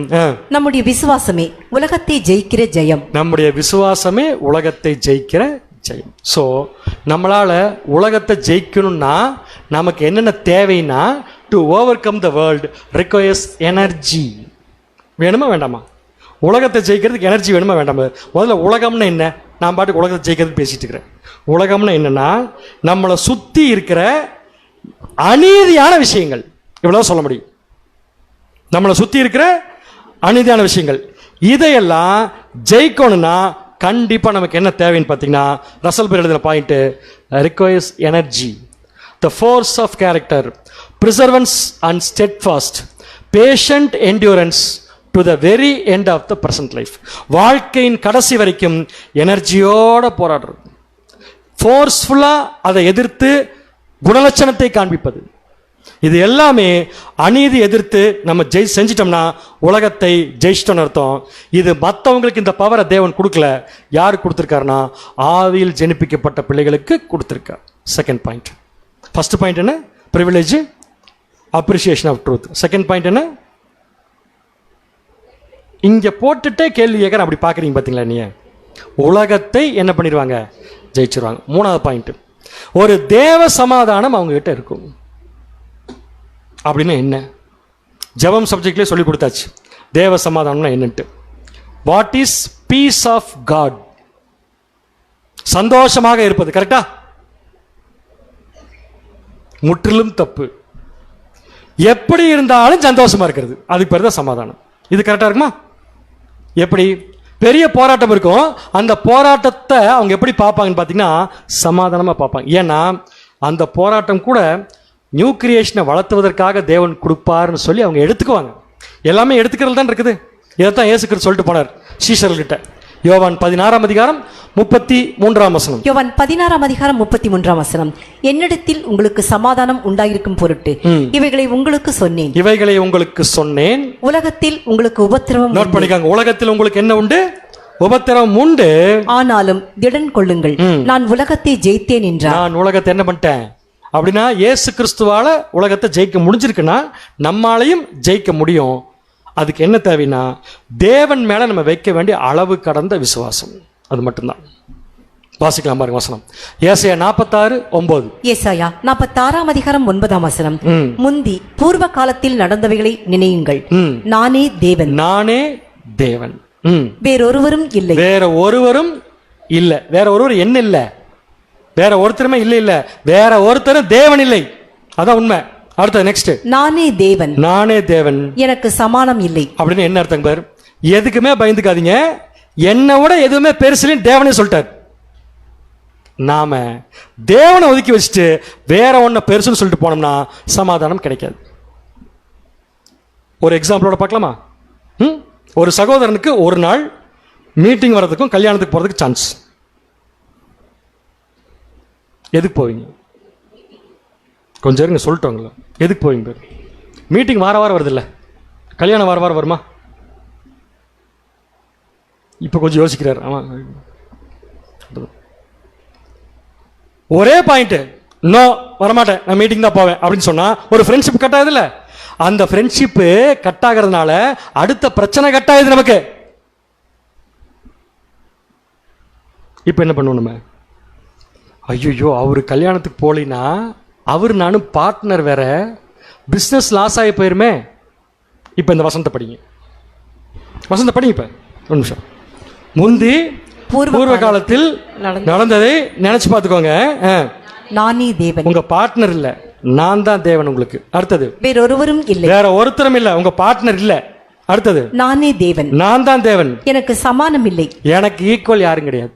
இந்த வசனத்தை படிச்சு பார்த்து சத்தம் போடாம அழகா மீட்டிங் வந்து உட்கார்ந்தீங்கன்னா நீங்க ஒரு பாயிண்ட்ல உலகத்தை ஜெயிச்சாச்சு. இதை யாரு பண்ணுவாங்க தெரியுமா? ஆவில் ஜெனிப்பிக்கப்படும் சந்தோஷமா பண்ணுவாங்க. எப்பேற்பட்ட வேலையும் தூக்கி வீசிட்டு வருவாங்க. எதுக்கு தெரியுமா? அநீதியை கையில வச்சுக்காம நீதிக்கு போராடுறதுக்கு வேலை தடையா இருந்தாலும் தூக்கி வீசிட்டு வரணும். ஐயோ, வேலை போயிடுச்சுன்னா சாப்பாடு, ஹவுசிங் லோன் டியூ, அதனாலதான் டியூவே போடாதீங்கன்னு சொல்றாரு ரசல் பேர். கடனே வாங்காதீங்கன்னு சொல்றது. அந்த கடனுக்காக அங்க போய் உட்கார்ந்துருப்போம் நம்ம. அச்சோ பிரதர், சாப்பாடு கிடைக்காத பேர் வேலைக்கு போய முட்டாச்சுன்னா வசனத்தை படிங்க. படிங்க. நானே தேவன், உங்க ஆபீஸ் இல்ல. எனக்கு ஈக்குவல் யாரும் இல்ல, உங்க ஆபீஸ் இல்ல. இத புரிஞ்சுக்கிற பக்குவம் இயேசு கிறிஸ்துக்கு இருந்த மாதிரி நமக்கு இருந்துச்சுன்னா உலகத்தை ஜெயிச்சிடலாம். வேற எதை போய் பிடிச்சிங்கனாலும் கல்டு விழுந்துரும். தேவனை பிடிச்சிங்கன்னா கல்டே வராது. வாசிங்க ஏசாயா 26:3. ஏசாயா 26 அதிகாரம் 3 வசனம். உம்மை உறுதியாய் பற்றி கொண்ட மனதை உடையவன் உம்மையே நம்பி இருக்கிறபடினால் நீர் அவனை பூரண சமாதானத்துடன் காத்துக்கொள். சாதாரண சமாதானம் இல்லைங்க, நீர் அவனை பூரண சமாதானத்தோட என்ன பண்ணிக்குவீங்கன்னா காத்துக்கொள்வீர்கள். சரிங்களா? ஸோ இப்போ 4 கொஸ்டின் சொல்லுங்க முதல்ல. இல்லைன்னா from first slide I will start. என்ன அவசரத்தை பாருங்களேன் பதில் சொல்றதுக்கு. ஆவில் ஜெனிப்பிக்கப்படுதல் என்றால் என்ன? கிளியரா இருக்கா? இன்னும் நிறைய பேருக்கு ஆவில் ஜெனிப்பிக்கப்படுதல் என்ன இருக்காது, ஆரம்பிச்சிருக்காது. செகண்ட் பாயிண்ட், ஆபத்துக்கள் என்ன? கரு சதைஞ்சு போச்சுன்னா உயிர் தழுதலே அவங்களுக்கு கிடையாது, செகண்ட் டெத். மூணாவது, அறிகுறிகள் என்னென்ன? திருப்பி பின்னாடி போயிடுவேன். அப்ரிசியேஷன் ஆஃப் ட்ரூத் அறிகுறி இல்லையா? பாருங்க எப்படி ஞாபகம் இருக்குன்னு. Appreciation of truth privilege. அறிகுறி என்ன? ஒரு ஸ்பீட் இருக்கும், ஒரு உந்துதல் இருக்கும். படிச்சோமா இல்லையா? நம்ம இப்ப அதிக போராட்டம் இருக்கும், ஆனா சந்தோஷமா இருப்பாங்க. தானே போய் படிச்சோம் நம்ம. கரெக்டா? பிரிவிலேஜஸ் என்னன்னு கேட்டா தான் டீப் அப்ரிசியேஷன் ஆஃப் ட்ரூத். ஆவிக்குரியவைகளை ஆவிக்குரியவர்களோட என்ன பண்ணுவாங்கன்னா சம்பந்தப்படுத்தி அவங்க காட்டுவாங்க. அவங்களுக்கு இந்த பூமியில தேவ சமாதானம் இருக்கும். உலகத்தை எளிதாக என்ன பண்ண முடியும்னா ஜெயிக்க முடியும். இந்த விஷயத்தை தான் இப்போ நம்ம பேசிக்காக என்ன பண்ணியிருக்கோம்னா பார்த்துருக்கோம். ஸோ ஆவியில் ஜெனிப்பிக்கப்படுதுங்கிற விஷயத்தினுடைய நிறைய பார்ட்ஸ் இருக்கு. இதில் நிறைய விஷயங்கள் உள்ள இருக்கு. அது எல்லாத்தையும் ஒருவேளை சப்ஜெக்டாவோ நேரடியாவோ அல்லது ஆடியோலையோ கண்டிப்பாக உங்களுக்கு கொடுக்கப்படும். நீங்கள் அதை என்ன பண்ணீங்கன்னா கேட்டு பயன்பெற்றுக் கொள்ளுங்கள். இனிமேல் அட்வான்ஸ் சப்ஜெக்டில் ஆவியில் ஜெனிப்பிக்கப்படுதுங்கிற பாயிண்ட் ஒரு லைனில் வந்துச்சுன்னா நீங்கள் இதெல்லாம் ஞாபகம் வச்சிருந்தா மட்டும்தான் உங்களுக்கு சப்ஜெக்ட் அண்டர்ஸ்டாண்ட் ஆகுது. கிளியர்? அப்புறம் அப்புறம் அப்புறம் அப்புறம் அதை கேட்டு ஜலத்தில் பிறத்தல் ஆவியில் பிறத்தல், இதில் எது முதல்ல நடக்கணும்?